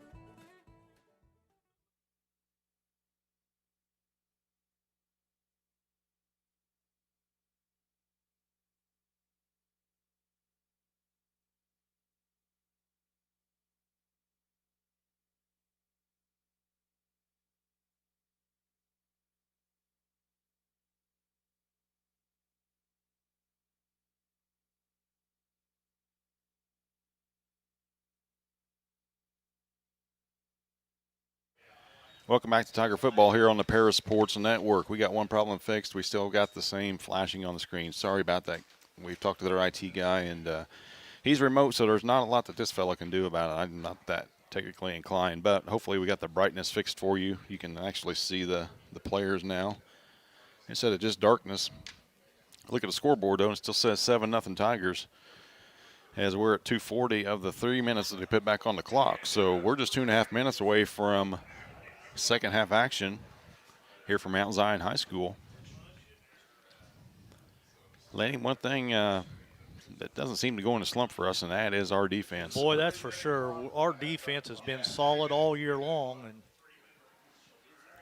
I mean, with the first 2 losses of the season we had were by a total of 3 points, and that first game was 7-6, and the second game was 32-30. So, you know, Coach Claude would like to have them 2 games back, but Yeah, I mean, you have to kind of be careful what you wish for. You know, the winner of this is more likely going to get Rochester, who's number 1. But, you know, if we would have finished with a, 7-2, 8-1 record, who's to say who we would be playing and where we would be traveling to? More than likely, we probably would have hosted, but you just never know about that. So, facing a school that's similar to you, similar record. Granted, Mount Zion plays a lot bigger schools than we do. It kind of benefited the Tigers here to the point where, if we win this week, not counting our chickens before they hatch, but, we're going to face Rochester, and, you put 2 teams on a football field with, 16, 17, 18-year-old kids, you never know what might happen. that's for sure. So we got 1:20 left now. Tigers are ready to go. Mount Zion's huddled up in their end zone, waiting for signal to start the second half. If you're watching this on YouTube, I know we got technical difficulties, but please hit that like button and subscribe if you want to catch us every time that we go on the air. Things are kind of slow right now for us a little bit, Lenny. We got the football only right now at this point, waiting for basketball to start in the middle of November. Seems like yeah, I was to say it'll be here before we know it, though. Seems strange to see that or say that, as both basketball teams just finished up their 2020 season in late February, early March, so they're ready to kick things off. Things will get started with the girls hosting once again the North American Lighting basketball tournament. That will be the week before Thanksgiving, and beginning on Monday of Thanksgiving week, the boys will host their leg of the North American Lighting tournament. That'll run Monday, Tuesday, Wednesday, and Friday after Thanksgiving. Well, Coach Tingley will have the girls playing, and hopefully for poor old Chase's sake that the boys have a better team this year than they've had the past couple. So boys are, they're all working hard. They're working on conditioning now, and, it won't be very long till the IHSA will say, hey, go ahead with your practices, and that may take place next week. I don't know officially, but hopefully that, in the past, Coach Brinkley's been kind of put behind the 8 ball with his football/basketball guys, because our football teams, extended their season a week or 2. Kind of cuts into practice, but I'm sure Coach Brinkley wouldn't mind that as long as the Tigers keep advancing. First kickoff of the night for Mount Zion. It looks like Ethan Hess Braden Traxler is set to kick things off for the Braves.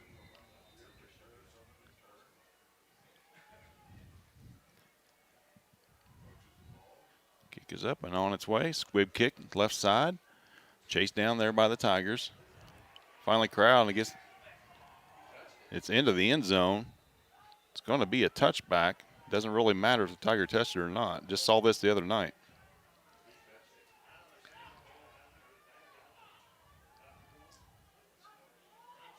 Ball never did go out of bounds. It actually, Phillips missed it. It scurried on into the end zone. The same thing happened, I believe, as Monday Night Football, where it looked like the receiver got a finger on it. The announcer said that it doesn't matter, but looks like they're going to mark it. They're going to put it down there on the 2-yard line, it looks like. Not sure how they can do that. It's either a touchback, or if we touched it, that's a recoverable kick anyway by Mount Zion. So any kickoff is live, Lenny, but they don't even have to touch it. As long as it goes 10 yards, it doesn't matter if we touch it or not. First guy to it gets it. Gets it, yeah.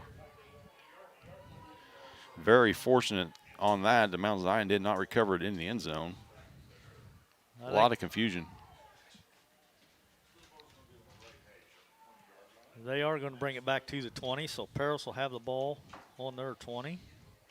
No time off the clock. It's going to be 1st and 10 at the Tiger 20.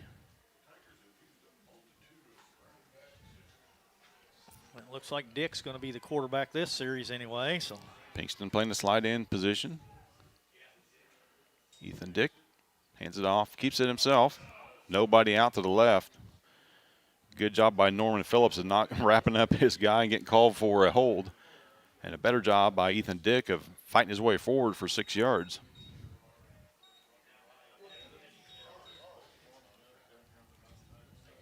Ooh, what a start to the second half, Lenny. yeah, Controversy right off the bat. we're kind of used to it though. 11.5 left in the third quarter. Tigers lead 7-0. Well, if you're the Tigers, the best thing that could happen is just grind this one down, take about 8 minutes off the clock, and punch one in and go up by 2 scores. And I'll buy that. Nick Muller's checked in for the Tigers. Dick keeps it again. No gain there. They're getting wise to number one's tactics here. Going to bring up third down. 11 on the clock. Third down and 4, ball to Tiger 26.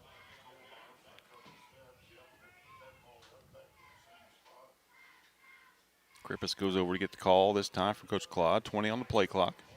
Opening drive of the third quarter.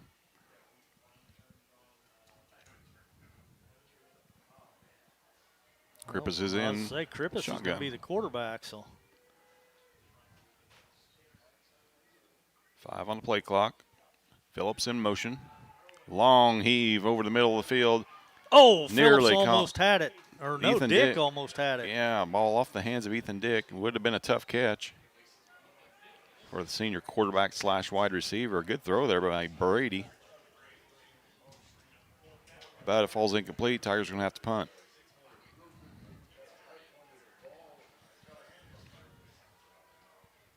Ethan Hamrick back at his own 45-yard line, waiting to kick from Landon Ingram. Ball sails away from Hamrick. It's going to take a good Paris roll, too. Down inside the 35. It's going to be 1st and 10 Mount Zion. That's their own 33-yard line with 10:15 left in this third quarter. Kind of an empty drive for the Tigers, but they're fortunate to keep possession of that ball without giving up any points to the Braves. May have to go back and watch that. I don't go back and watch a lot of stuff, Lenny, but I may have to go back and watch that and see exactly what happened. Norman says he didn't touch it. Didn't matter if he did or didn't. I'm just more anxious to see who recovered it in the end zone. I know the high school rule is if ball breaks the plane of the end zone, it's a touchback, but the big factor is if Phillips touched it or not. Shotgun snap for Adams. Man in motion.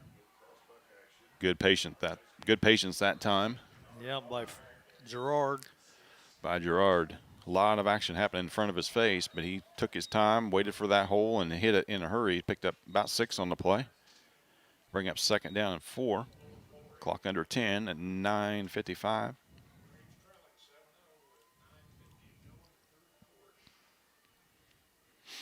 Adams looks to the sideline. Takes the snap. Hands it off around right side to Gerard. Nothing there. Tigers string it out. He did battle for another 3, though. We'll bring it 3rd and short. Almost spun him into the 1st down that time. We had him contained. Unable to get the big fella on the ground. He goes 6 foot 185, does the senior. Oh, high snap. Ball's on the ground. 2 Tigers back there, 1 Brave. And the Tigers recover it. No, they do not. Clock's still rolling now. 9:05 left. Braves maintain it. I don't know who came out of there with that. Well, going to bring it 4th and a mile. Jacoby Adams, I guess, recovered it. He was the first one up on his feet, too. So, irregardless, Tigers are set to receive their second possession of the half. Phillips back deep for the Tigers with his own 30. Snap and a punt, no pressure from the Tigers. End over end, heading right towards us. Yeah. Takes a Tiger bounce up to the 45-yard line, near the 45, actually right on it. 1st and 10 Tigers. 8:32 left in this third quarter. Well, we ended up gaining about 20 yards out of that change of possession. Yeah, more importantly, we ate about 3 minutes off the clock, too. So that is our best friend right now.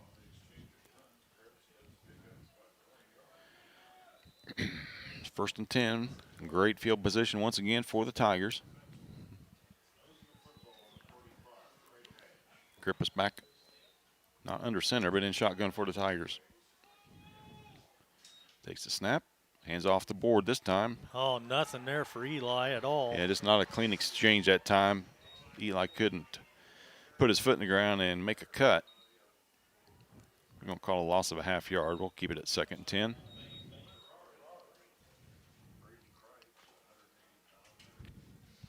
Krippus heads off to the sideline along with Board.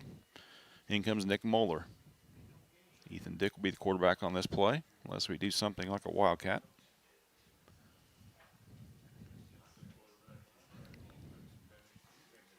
It's Dick and Kohlmeyer in the backfield this time. So Lee right, Phillips left. Fake handoff to Kohlmeyer. Dick keeps it, cuts it up. Give him a couple on that one. It's going to bring up 3rd down and long.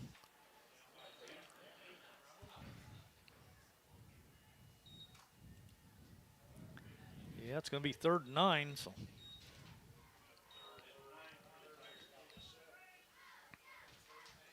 Second possession, like we said, of the half for the Tigers. First one resulted in a 3 and out. Same thing for the Braves. They did gain a 1st down, but the Tiger defense pinned their ears back and got the ball back for the offense. Now 3rd and 9. Same formation as last time. Dick drops back. Nobody open all day. He's got all day back here. He's got to make a move, and he does. Keeps it, fakes the pass and keeps it. He's still going. Picking up 16 yards, and it'll be enough for Tiger 1st down. Ethan Dick showing great poise in the backfield for the Tigers. Has all kinds of time to throw it. Yeah, he did. Decided to pull it down and run for it. And I tell you, Lenny, that last pump fake got him the yardage that he needed for the 1st down. Everybody reacted to that pass attempt. Senior tucked it, cut it back up inside, and got a 1st down in Mount Zion territory. The 39-yard line, 6.5 left, 3rd quarter. We got trips this side, Moeller, along with Atkinson. As Pinkston and Moeller go back in motion. Play clock at 5. Tigers are set. Jet sweep. Late snap. Atkinson got it. Nowhere to go. Nowhere to go is right. Mount Zion sniffed that one from the get-go.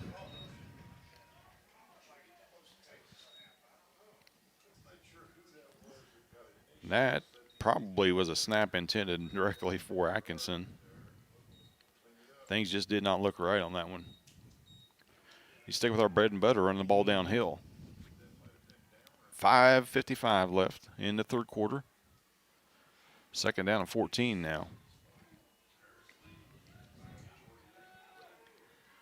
Yeah, I think we need to just stay with what's been working instead of all this razzle-dazzle stuff. We're still doing all this with Kohlmeyer's having limited carry.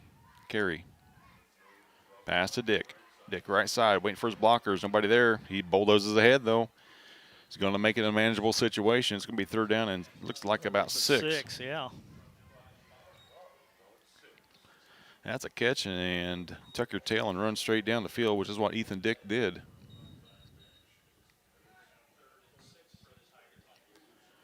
Just over 5 left in the 3rd quarter. Tigers' 2nd drive of the 1st half. Norman Phillips spread out way left. Ethan Dick in the slot. Blitz coming for the Braves. Krippus keeps it and runs up the middle. Going to give him about 2 yards tops. It's going to bring up a 4th down.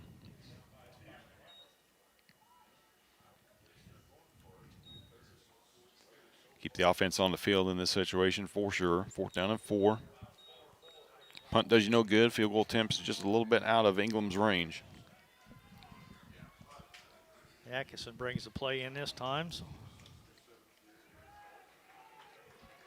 He splits wide right. Drew Pinkston in the slot next to him. Mount Zion Braves fans making some noise in the bleachers. Kind of enclosed. We're kind of shielded away from that. Play clock at 5. Feeling we're going to call a timeout here, and we do. Something's going to happen, yeah. At the 4:15 mark of the third quarter, you're watching Tiger football on the Paris Sports Network. Lot 50 Brewing, located at 112 East Court Street, is the only brewing company in town. Bring your friends, family, or co-workers in for an evening of games, drinks, and conversation. Order food from other local restaurants or bring your own. Stop in and watch the owners, Bruce Young, Steve Combs, and Doug Smitkamp, work for you.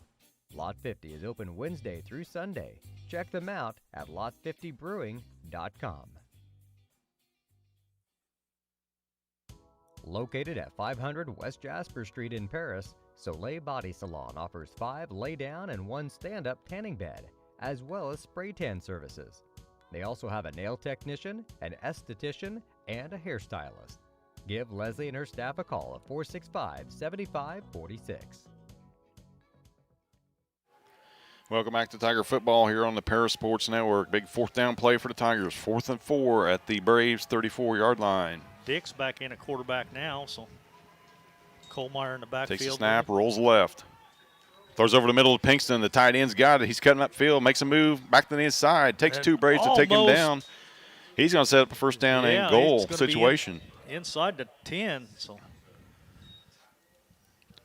the big fella got the ball in stride and took off straight up the field, was what you want your receiver to do. Set up first and goal, Tigers on the 8-yard line of the Braves. How big does that non-scoring situation look right now, Lenny? We're a chance to go up 2 touchdowns or 2 scores for sure. Dick in the shotgun. Keeps it. Running off right side. Didn't make it, though. Nope, he picked up 2 just outside the 5. It's going to be second down and goal.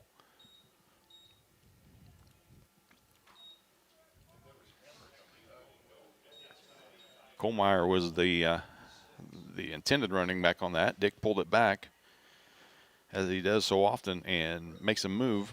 Picks up a couple. Got the football right in the middle of the field now. Tigers need to come away with at least 3 in this one. Play clock at 15. Game clock at 3:15 in the third quarter.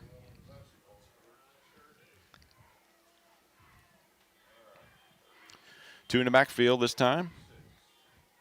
Dick takes it, fakes the handoff, rolls right, nothing there. Nothing there. Hang on to the football. He's still struggling. Still struggling. Sorry about the camera. Yeah, he's going to end up losing a couple, though. Got him marked back at the original line at the 8. It's going to be third down and goal. I'd like to see that football a little bit more secured. Seems like it's out in the open. It sure looked like it, didn't it? But he had a good grip on it, though. It doesn't take long for it to have 14 hands swiping at it once the Mount Zion defenders come running up to make a play. Play clock at 10. Got to get things going here. Lee brings the play in quickly, so hopefully we can get this one off. 5 and counting.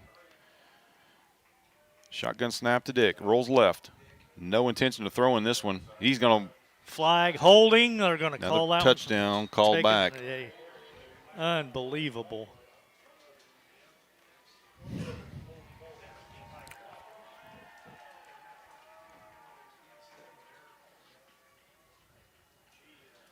The Tiger blocker is asking the official what on earth I did.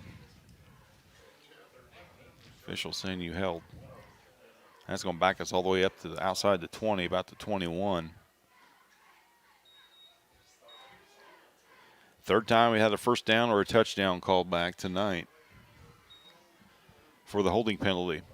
Now where's he going with it? He's just walking all over the place with it. He is. Getting his steps in. Now we're walking back to where it was originally, to 21. Third down and goal. He's got one of those step meters on his watch, and he's got to get so many steps in today. So. Very well could have. 2:06 left in the third.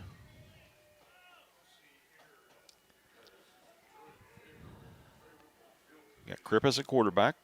Alongside him, Brian Kohlmeyer. Trips right for the Tigers, including Pinkston. Here's a snap. Quick pass to Dick. Dick throws it back to the end zone. Trey Lee goes up and catches it between 2 Braves for a Tiger touchdown. All right. Trey Lee with the grab between two Mount Zion defenders for the score. And the Tigers go up 13-0, pending the extra point.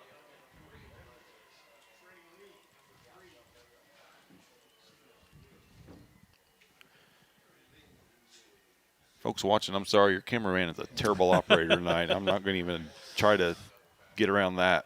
But it was a great catch.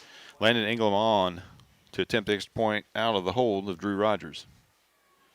Ball's down, kicks up, splits the uprights. Your Tigers lead this one 14-0. A minute 58 left in the third quarter. We'll be right back. You're watching Tiger Football on the Paris Sports Network. Located at the Paris Airport, Seat Solutions wants to wish the best to all Paris Tiger teams this season. Contact Chip or Bethany Keys at 251-0153.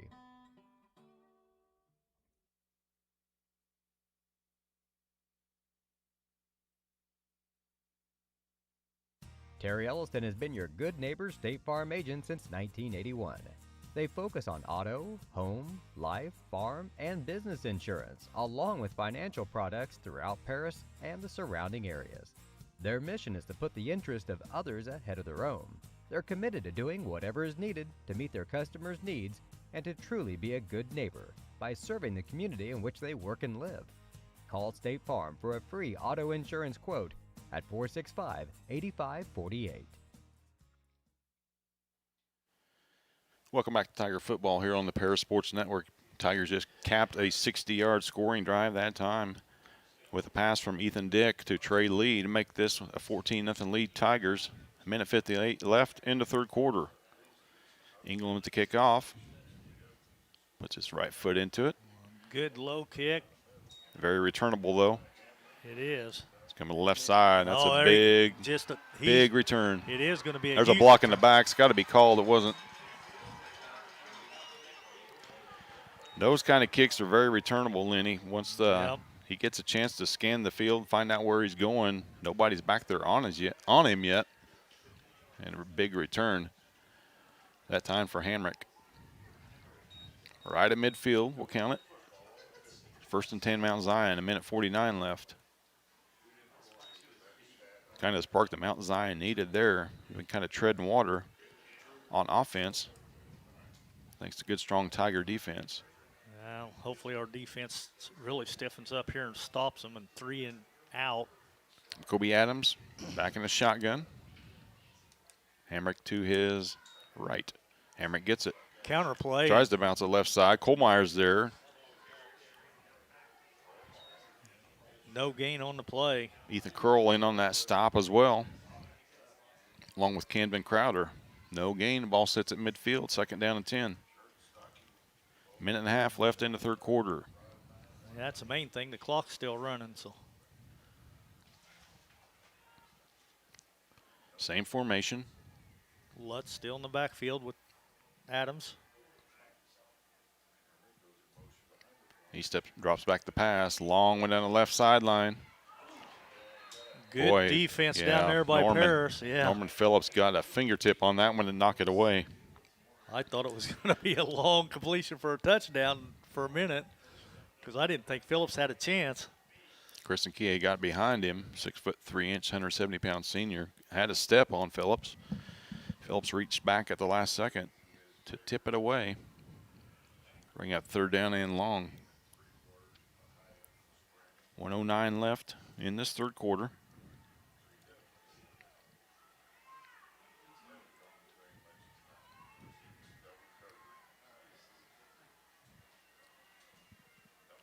Shotgun Adams. Motion flags everywhere. It's either false start or illegal motion, one or the other. Either way, it's 5. Yep. Bring up third down and 15.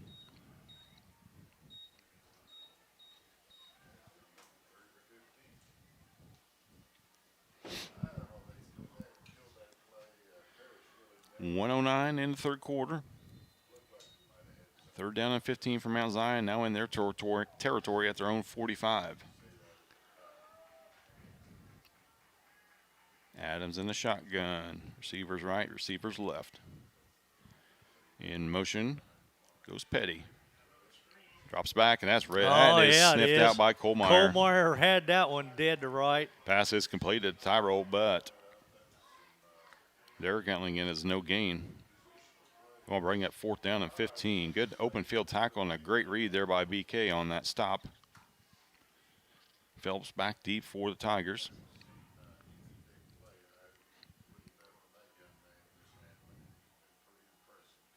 Waiting the punt from the Braves. 22 seconds left in the third. Snap, ball is underway. High, wobbly. The ball is a Mount Zion. Takes the Mount Zion bounce inside the 15. Just outside. They're going to make it to 16. 1st and 10 Tigers. 9 seconds left in this third quarter.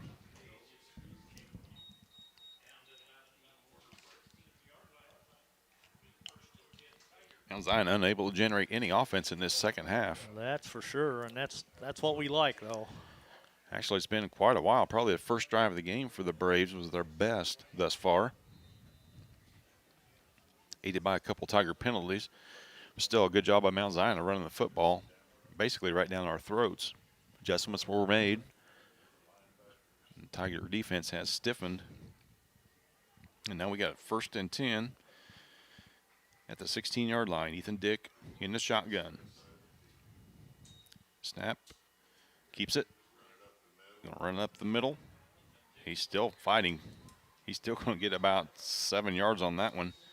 And that's the final play of the third quarter. We'll head to the fourth with your Tigers leading this one 14-0 on the Paris Sports Network. Country Financial representatives Mark Gladding, Jim Blue, Katie Schopfmeyer, and Dan Phipps proudly support our student athletes. Give them a call at 465-8320 or stop by their office at 802 North Main Street in Paris.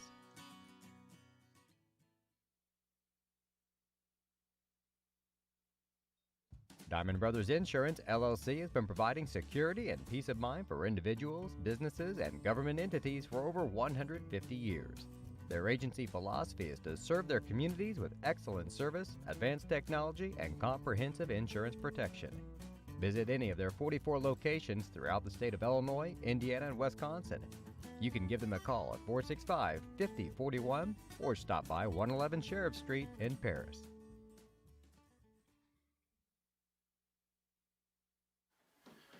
Minutes left in one of these teams' season. Looking for all the world like it's going to be the Tigers. They lead at 14-0 as we begin play here in the fourth quarter. Ethan Dick, shotgun snap, keeps it again. Picking his way through the line. He's going to be across the 25. That's all he had to do to get the first. Now they're going to make it 3rd and short. They are going to spot him short. Ball's right on the 25. He gets across that. It's a first. Going to bring up 3rd down and short. Big play here for the Tigers. Got to get something sustained, keep that clock moving. More importantly, keep the Braves offense off the field. I'd like to see him line up directly under center this time and just dive forward for the first down. But I'd say that too, Lenny, but we don't even do that for our victory formation. So we don't. I don't know if that's in our playbook. Apparently not. Krippus is in at quarterback Krippus now. Back there. See if Mount Zion reads this.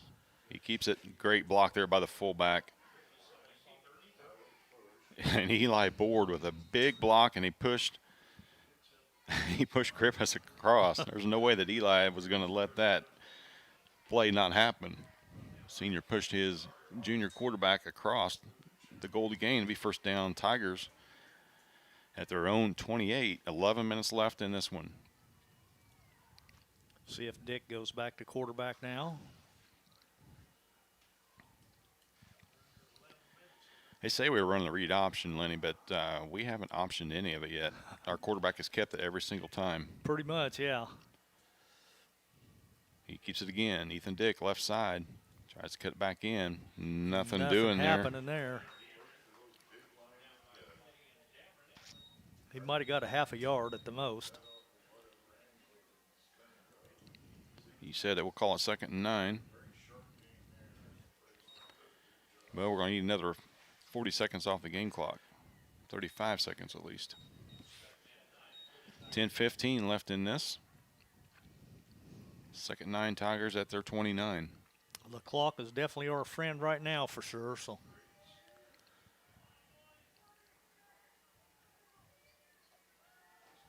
Sniff this pass out. Uh-oh. Dick's going to be He's brought gonna down for a sacked loss. for a big loss. Josh England on the stop. 6'7", 240-pound senior. That play was going nowhere. Clock still runs, 9:40 and counting. Ball's at the 21-yard line. Got to get to the 38. 3rd and 17.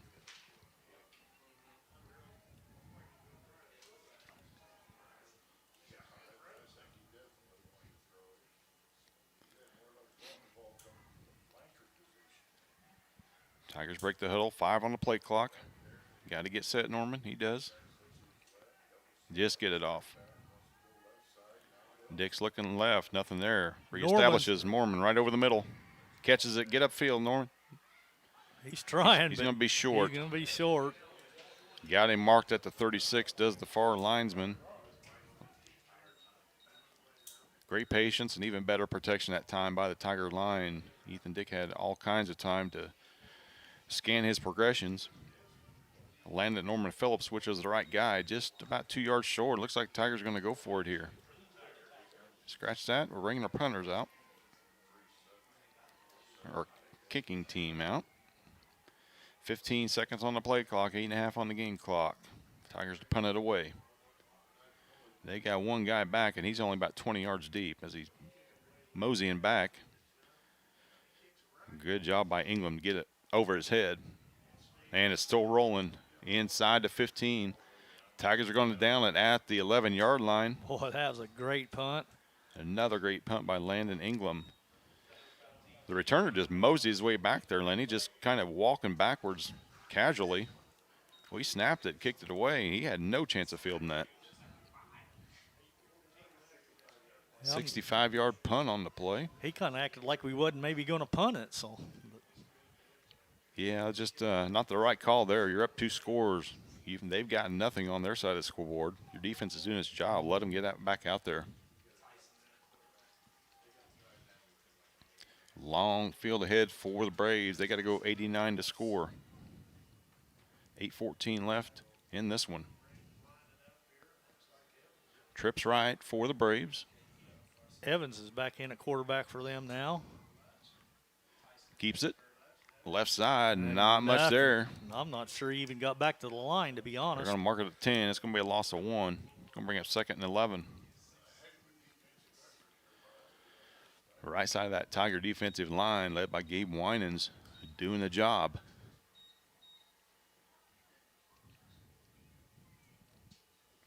Tyson Evans jogs back on the field. Got the call from his coach. Clock running, 7:40.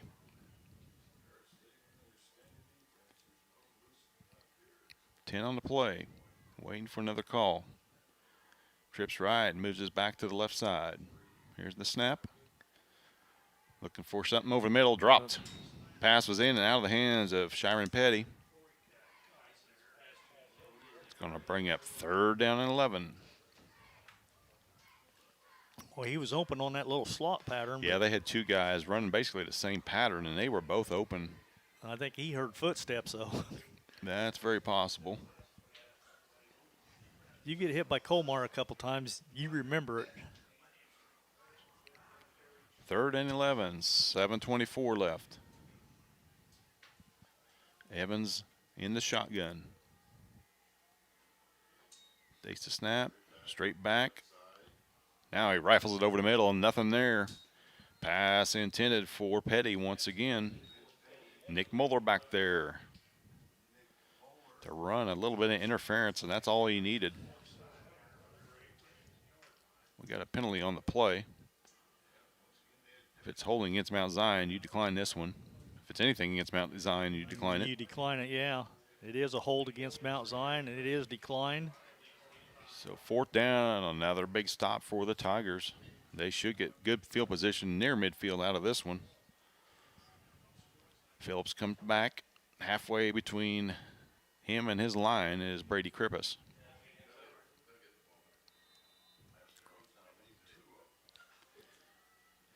Phillips backs up to the 50.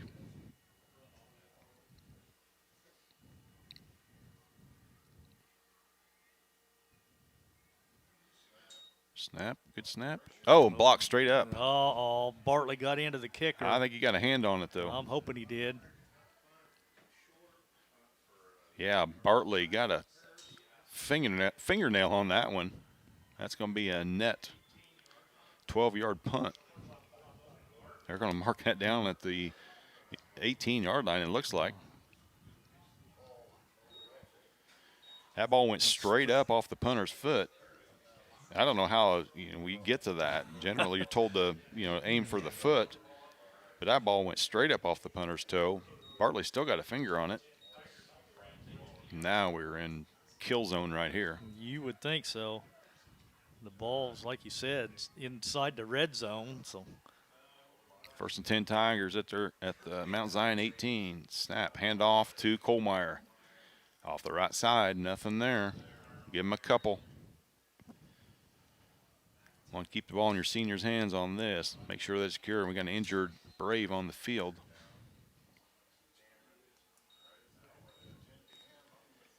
Can't see what number that is. Looks like 34. Yeah, I don't have it 34. Maybe you do. Yeah, Jager Dameron.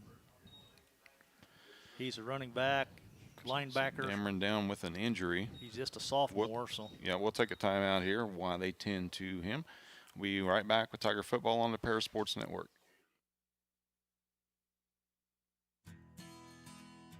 Country Financial representatives Mark Gladding, Jim Blue, Katie Schopfmeyer, and Dan Phipps proudly support our student athletes. Give them a call at 465-8320 or stop by their office at 802 North Main Street in Paris.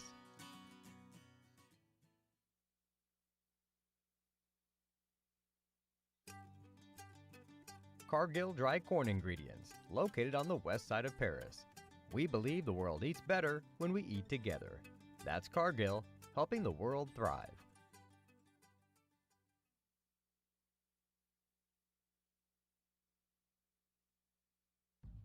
Farm Credit Illinois supports communities, farm families, and agriculture with constructive credit and financial services today and tomorrow. Helping farm families succeed, that's Farm Credit Illinois.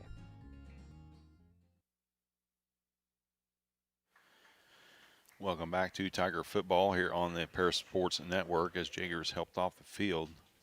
Looked like they were treating it as a cramp, but he got that toe straight up in the air, which is every indication that it's a cramp. And we hope that that's all of that it is.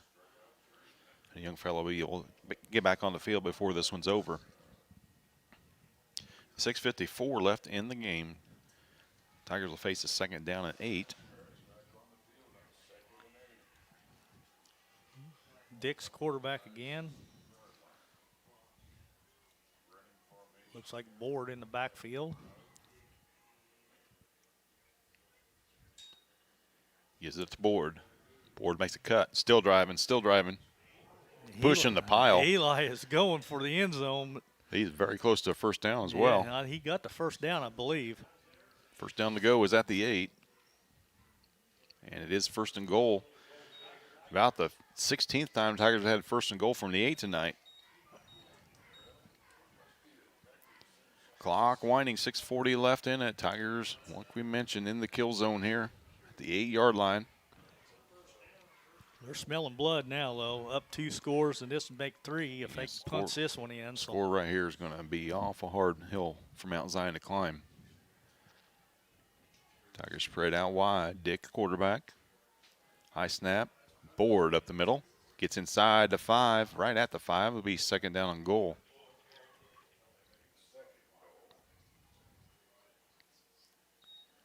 It's nice to have a bunch of seniors in your backfield, whether it be your quarterback, whether it be your 2 tailbacks. Those guys know what ball security means and how important it is right now. Wrapping it up with 2 hands. No chance for the Lions or the Braves to get a turnover here. Change the momentum. 5:45 and ticking in the ball game. Same formation. Board right side this time. 4 on the play clock. Gets it off. Another straight handoff to Board. Nothing there. Going to have to bounce a little something out this time, I think. Looks like there's going to be a timeout. Be Mount Zion timeout. 5:28 left in the fourth quarter. We'll go ahead and keep it right here. It's going to be a short timeout, I'm fairly certain. I guess some things adjusted here. 3rd down and 5 is what it is for the Tigers. 3rd down and goal. Clock sitting at 5:28. I don't know that if we don't get it here, Lenny, that we don't kick it here, make it a 3-score game. Well, you would think he would. But as we've seen on the last kickoff return, anything can happen. Huge return by Hamrick last time. Get it into Mount Zion territory. Their drive stalled. So to have them, you know, if you're just down 2 scores, they can return a kickoff for a score, and then you're down 1 onside, and then they've got the ball back. First things first, though, let's just go ahead and punch it into the end zone and erase all doubt. 3rd and 5. I keep saying 3rd and 5. It's 3rd and goal. Dick in the shotgun. Fake handoff right over the middle. Ball was tipped. Had him. Ball was tipped, intended for Pinkston. Yeah, that was a great design. I don't know if it got tipped, but Dick kind of threw it at the feet of Pinkston. It was definitely low, and Pinkston's a big boy. You need to keep that ball up there. Throw it right on his body when you're close. No doubt about it. We're sending the extra point or the field goal kicker out, Landon Ingram. He's going to try a 23-yarder. Out of the hold of Drew Rogers. Out of the snap of Will Moody. You got 3 things that's got to go right. So there's 1, there's 2, and there is 3. 3 possession lead for the Tigers. 17-0. 5:22 left in this one. You're watching Tiger football on the Paris Sports Network.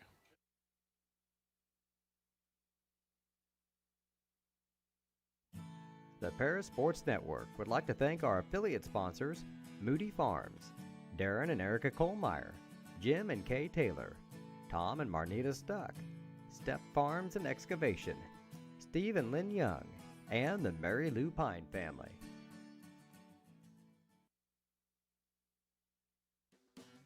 Great Heart Seed is dedicated to providing the American farmer with the most profitable corn, soybean, wheat, and alfalfa lines.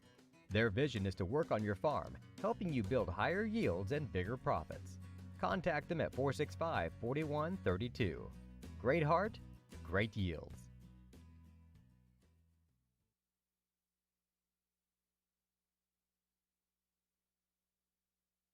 Welcome back to Tiger football here on the Paris Sports Network. Tigers just added a field goal to their already 14-0 lead. Now they lead at 17-0. 5:22 left in this one. A big hill for Mount Zion to climb now. Yep, for sure, and it just got a little bit taller on that 27-yard field goal by Ingram. So Ingram's kickoff. 3 deep for Mount Zion, and a pooch. And ball is recovered and returned to just inside the 40-yard line. Call it to 38. 1st and 10 Mount Zion, 5:19 in the game. Kind of risky on scooping that up and trying to return it. You got to have the football in your hands to score, so it's all about keeping possession of that pigskin. Big Gabe Winans alongside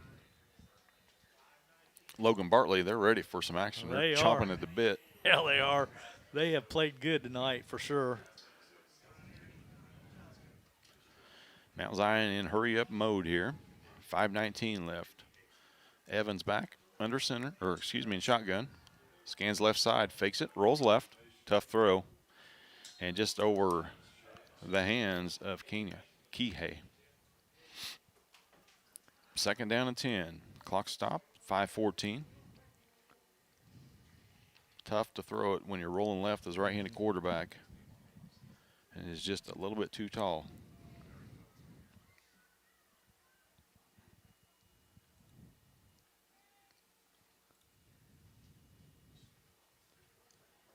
Clock at 5:14.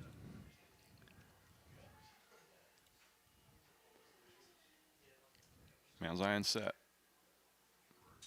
Evans Hands the ball off. Good job by Bartley of grabbing the shirt tail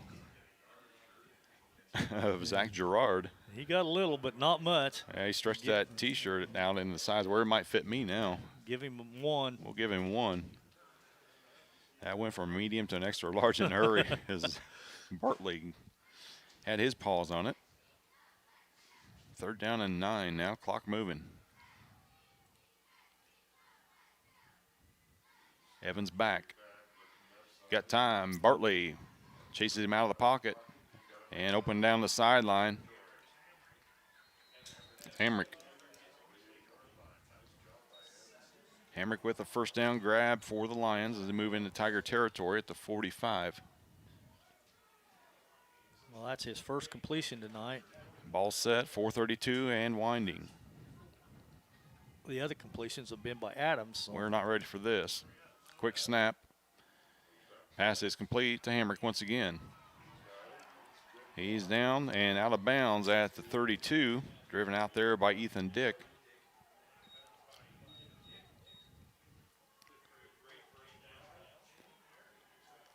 Another 1st down, but they stop the clock with 4:19 left.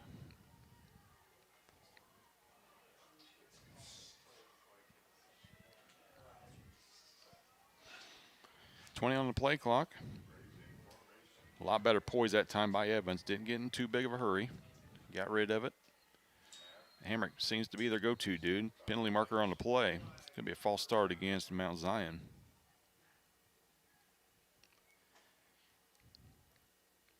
And it is. 5-yard penalty will back him up, 1st and 15.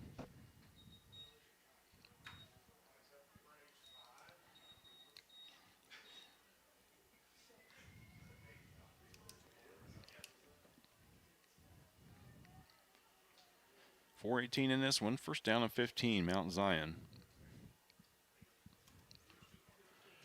Make sure you join us on the post-game show as we'll have an interview with Coach Clodfelder. Hopefully a happy Coach Clodfelder. We'll get you caught up on the rest of the brackets around the state. Shotgun snap to Evans.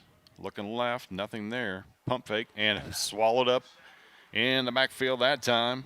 52. Landon Ingram. He's done her all tonight too. Kicks off, punts, field goals. See Winans heading off, kind of gingerly. Hopefully he's all right. Ingram with a huge play. Clock is running, 3:48 and counting. Mount Zion taking their time getting this play off. 2nd 27.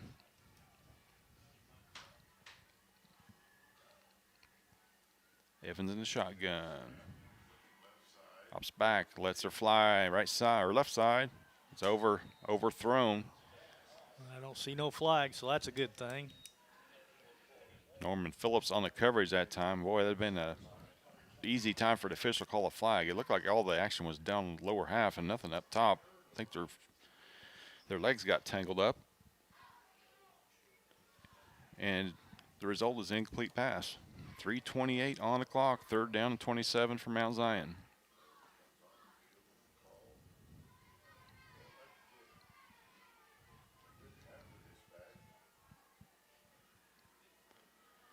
Evans barks out the signs, trips left.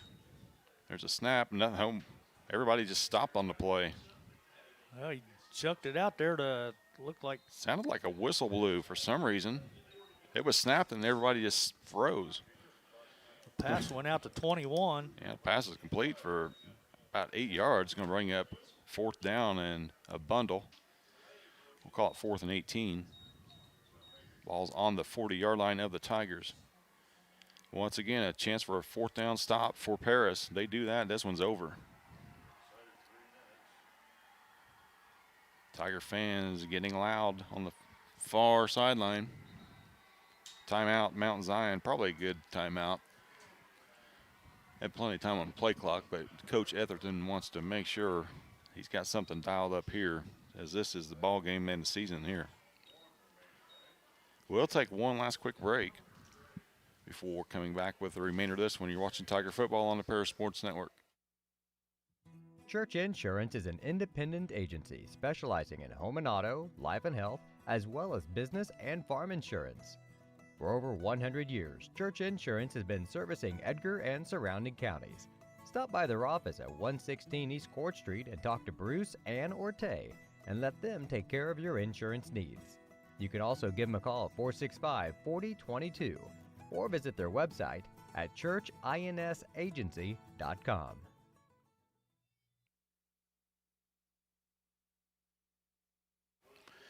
Welcome back to Tiger Football at the Paris Sports Network. Tigers led at 7-0 at halftime, 14-0 after 3, 17-0 right now. 2:47 left in this one.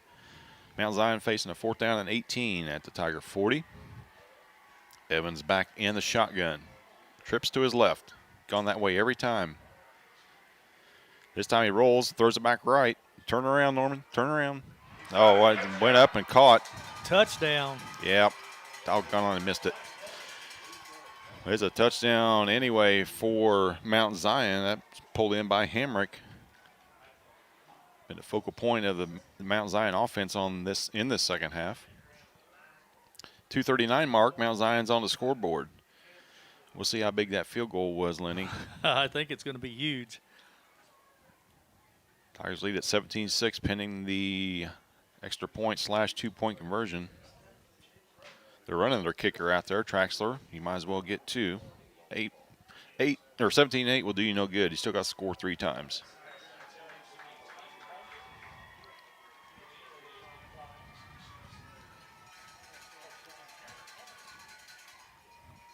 Some confusion by the officials, or confusion on my part at least. They just now signaled it a touchdown. It's clearly in. Troxel set to kick it. Tyson Evans is going to hold it for him.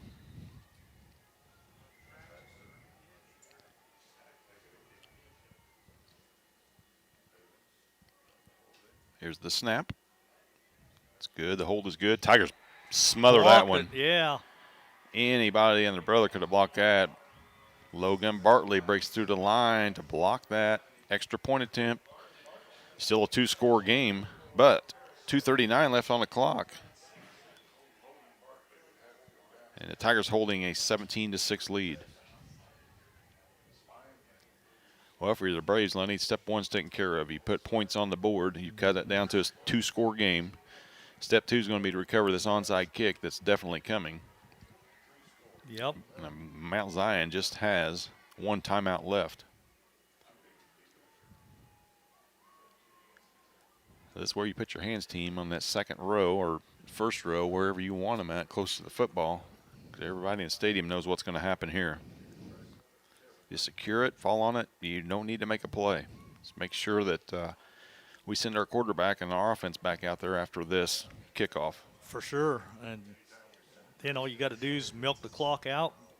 Hopefully you get maybe 1 first down would do it. Yeah, 1 first down to do it. They just got a timeout left, and that's all. First step, and sometimes the hardest is securing it. Looks like there's a penalty assessed on that end of that. It's going to be assessed on the kickoff. Looks like an unsportsmanlike. It's going to be a 15-yarder. So Mount Zion's going to kick off at the Tiger 45. They recover this, and they're already in the red zone. 2:39 left. 34's on to kick this one. I don't have him, but 5 guys to his right, 5 to his left. Tigers hands team is up on the line. There's the kick. It took the bounce that the Braves wanted off the hands of Ethan Curl. Still waiting for an indication. One official signal in Paris. And Ethan recovered his own botch. I wouldn't call it a fumble. He had it smothered and ended up going down and fighting. You don't know what goes on down there, Lenny, but you might. A lot of stuff that's not clean enough for this. Definitely not. That kicker was Jagger Damron. He's the kid that was hurt down here a while ago with the cramps. So well, good to see he's back on the field then and healthy. Tigers got it now. Ethan Curl with the recovery of the onside kick. Tigers are a first down away from wrapping this one up. Krippus in the backfield. As the quarterback takes a snap, it's a high one. Off right side, That's what we need. Mount Zion will stop the clock here. They do. We'll give Krippus a pickup of 2. Ball's going to be on the 35-yard line. And the third and final timeout for Mount Zion is taken.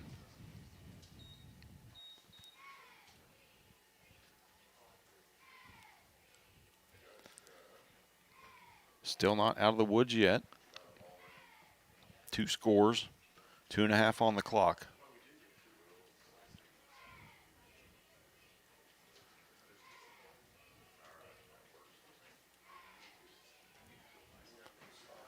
Tigers have 2 timeouts, so things don't look kosher. Coach Cloud will call a timeout, get his troops settled. It's just kind of relaxed mode right now. Just 2 hands on the football. Exactly. You don't have to do anything special. Nothing's going to be called where you need to make a special play. Just make sure that you secure the snap, number 1.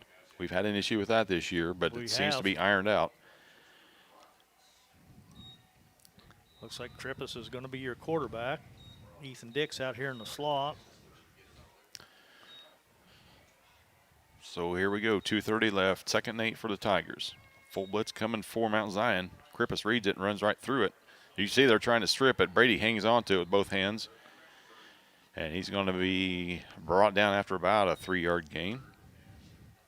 Ball's on to 38, so it's going to be 3rd down and 6. Clock rolling, 2:10 in this one.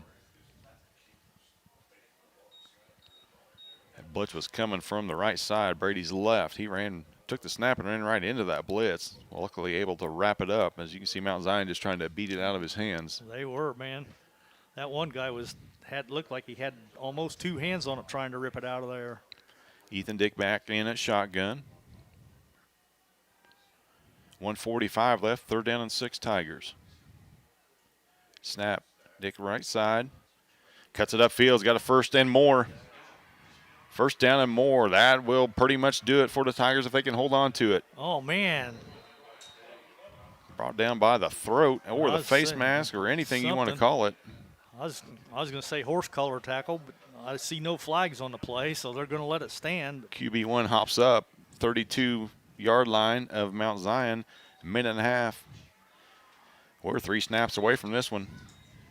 3 kneel downs ought to do it. Clock winds in minute 25. 15 on the play clock.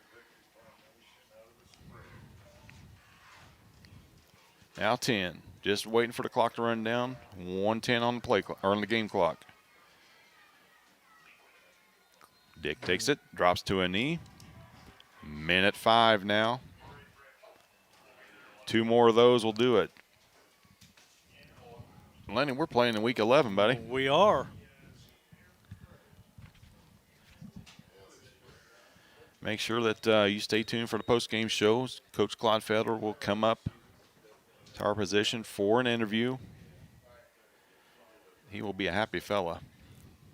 His squad just put on a display tonight, and that'll do it.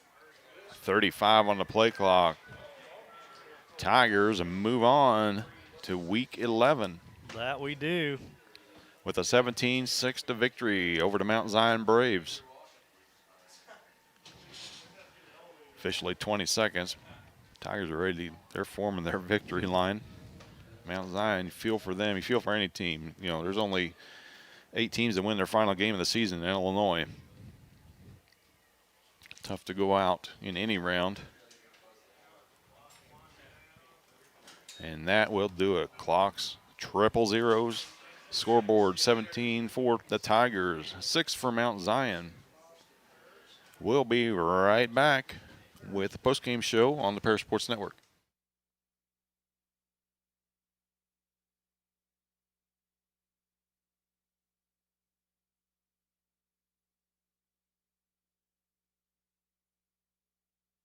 For nearly 100 years, farmers have counted on FS to provide agriculture-related products and services. Call 465-1560 for fuels, lubricants, or propane for home and farm use.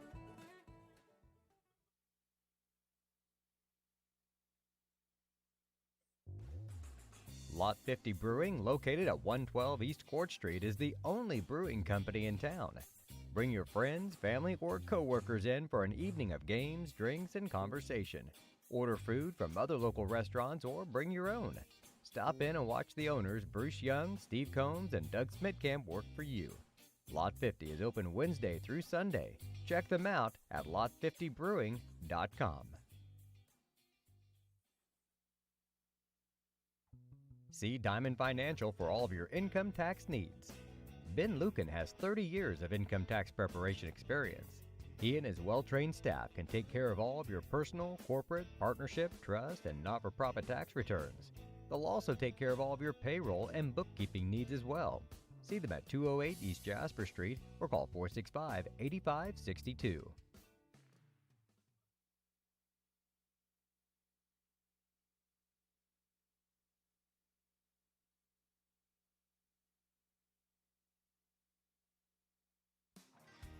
Golf season will be here before you know it. And Eagle Ridge Golf Course in Paris offers one of the preeminent courses in East Central Illinois and West Central Indiana. Their Wednesday night league will be starting up soon, but they also offer special services such as corporate events, receptions, and group lessons. Call 463-3434 or visit eagleridgeparis.com.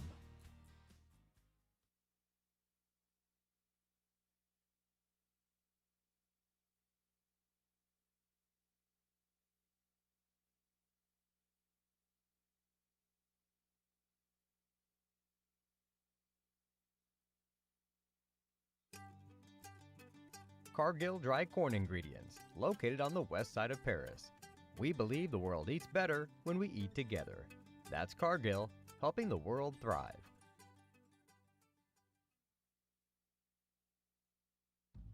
Farm Credit Illinois supports communities, farm families, and agriculture with constructive credit and financial services today and tomorrow. Helping farm families succeed, that's Farm Credit Illinois.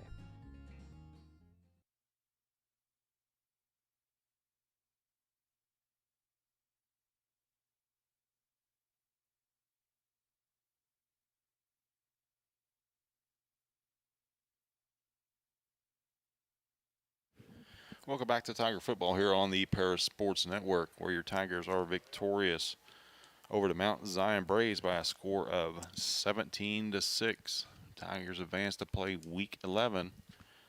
Congratulations, you won Week 10. Now you get Rochester, who was a 48-0 victory over Cahokia. Well, at least we're still playing, though. We're still playing. Survive and advance. That's what you got to do.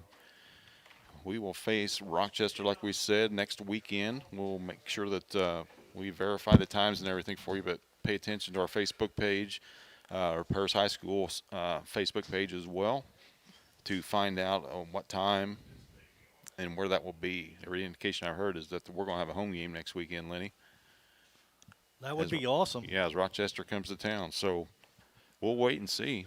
I'm going to turn it over to my partner, Lenny, real quick before Coach Clodfelder heads up here for an interview. Lenny? All righty. For the Mount Zion Braves, quarterback Tyson Evans, 2 carries, -10. Quarterback Macoby Adams, he had 1 carry for -13. Zach Gerard had 13 carries for 55. Adam Lutz had 10 carries for 46. Throwing the ball, Evans was 4 out of 13 for 75 yards and a touchdown, and Adams was 3 out of 7 for 22 yards. Receiving was Chipper and Patty with 1 catch for 8 yards, and Ethan Hamrick, the big receiver, had 5 catches for 89 and the touchdown. For your victorious Tigers, I've got Ethan Dick, 14 carries for 44 yards. Brian Kohlmeyer, 5 carries, 21 yards. Eli Board, 6 carries, 16 yards. Brady Krippus, 14 carries, 74 yards. Ethan Curl, 1 carry for 2. Moeller had 1 carry for -1, and Atkinson had 1 carry for -4. Throwing the ball, I had Ethan Dick, 6 out of 9 for a touchdown and 136 yards on the evening. I had Krippus, 2 out of 4 with 1 interception for 9 yards total on his night. Catching the ball, I had Trey Lee, 1 catch for 20 yards and a touchdown. Drew Pinkston had 1 catch for 26. Phillips had 2 catches for 17. Colmeyer had 2 catches for 73.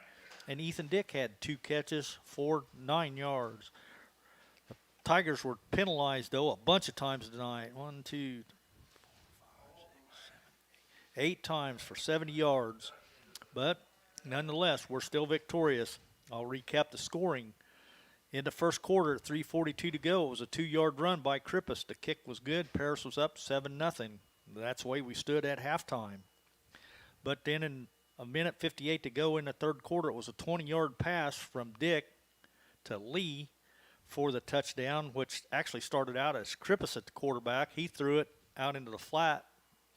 It's pretty much I guess you'd call it if still a pass, but it really wasn't forward, but it was to Dick, and Dick threw it the final 20 yards to Lee for the touchdown. The kick there was also good. That put Paris up 14-0. And then at 5:22 to go in the fourth quarter, it was a 27-yard field goal by Landon Ingram that put the Tigers up 17-0. And we were hoping that's the way it was going to finish. But nonetheless, Mount Zion went ahead and did get on the scoreboard there late in that fourth quarter. But yeah, you know, Lenny, you gave that touchdown up late, but I honestly, aside from that first drive, I did not feel threatened by the Braves as far as driving, because, we get them in third and manageable, and then we just stiffen up and either drop them for a loss, and they get them in that fourth down situation. And on 5 different occasions tonight, we stopped them, whether it be 4th and 1, 2, 8, it didn't matter. But the Tiger defense stiffened, bowed their necks, and got the job done. And just nearly pitched another shutout, which would have been their 4th on the season. But this is the 3rd time this season we've held the opponents to just a touchdown or less, or a touchdown, and then 3 other times we shut them out. Coach Clodfelder going to join us right now. We'll try to cheer him up a little bit. Oh boy, Coach. Good luck with that. Coach, week 11 coming up. Here we go. What can you say about your defense that we've tried to say and just can't put into words how tough they've been over the last 5 weeks? They were awesome. I mean, they were really, really awesome. We were concerned about some of their guys and their size, and we just felt like that we had the ability to be more physical than them, and we proved it. I mean, our kids went out and we played tough, hard-nosed football, and really in every phase of the game. We did. I thought we ran block pretty well, even when things weren't there. And then, just really, really, really pleased with them. They just, the whole group, every phase of the game. Punts were huge in terms of flipping the field and pinning people deep and giving yourself. Yeah. Had them inside the 10 twice. Great field position in terms defensively in a territorial game. We gave up the big one there. We were double bracketing 6 because we were worried about him. They figured it out there in the last 2 minutes or whatever when they scored there and put him on the other side in trips. Got another guy here one-on-one with our coverage. And, kid made a good throw and a great catch and whatever. We really weren't in bad position. I know they called pass interference on it. I couldn't see it from my view. But, it happened to one. But, good golly, how big of a game did he have on both sides of the ball. But, we dialed up a couple trick plays, 3 times actually, 2 of them the same time that he was involved in terms of being the second thrower. And just guys executed plays. And I thought we were able to run gap scheme and read game stuff, flow stuff. Our kids just played. I told them no one can ever say again that Paris has never went on the road and won a playoff game. That's over. Check mark that baby. Did just that. And then, I think sometimes we hear it a little bit. We're 2-1 against Apollo schools out there. We haven't, there's always that talk about Apollo and Little Illini, and I think the Little Illini is a really nice league. And now we're 2-1 in the postseason versus Apollo schools, and I think our kids in our program have proven itself chipping away that it belongs to play with, really, really good football schools. And we told our kids when we left, we said, stop the bus and take a look right there, get home, no matter what. You find a way to win tonight, go win, and you get home. And so now we get one of the state's best dynasties ever to come to Paris, and we hope our fans will come out and check out how those people do it. Because they'll rock it out. I know Rochester football and their fan base and RVs, they'll be there at about 9, 10 o'clock in the morning getting after it. And I hope our fans come out and support these guys. When you think about how it started several months ago, 2 losses back-to-back at home, and you hadn't lost at home in the regular season since 17, and tough losses by 3 points in the final seconds of games, and to reel off 6 straight, qualify and clinch for the playoffs, and then play Mount Carmel, and not our best football last week, and they're a nice program, not taking anything away from them, obviously, but then to go on the road in a 4A playoff game and an 8-9 game and find a way to win in the fashion that we did. I am so proud of the people that are involved in this program. And what a rebound from last week. What a difference 8 days in this case makes. It looked like a totally different team wearing the orange and black than it did last Friday night. And, that's kudos to the coaching staff and kudos to the kids for, number one, that game last week got them ready for this week. There's no doubt in my mind. There's some big dudes from Mount Carmel, and there's going to be every year. Yep. There's some big dudes on this line, too. We had a little bit of nastiness in us. It seemed like, I don't know if you had some bulletin board material or not, but irregardless. I think the message to the kids were we wanted to play Saturday at 1 o'clock, and I think they wanted to play Friday night at 7 p.m., and that's okay. Everybody has, but the message was maybe people were not taking us seriously so they could go watch the Rochester-Cahokia game. I don't know. We threw that out there to our kids and trying to sell it. And then just the more and more we watched tape, we felt like as big as they were, and in terms of stature and their physicals, we just didn't. I wasn't totally bought in to their physicality, and I felt like if our guys would just go out and play nasty and tough.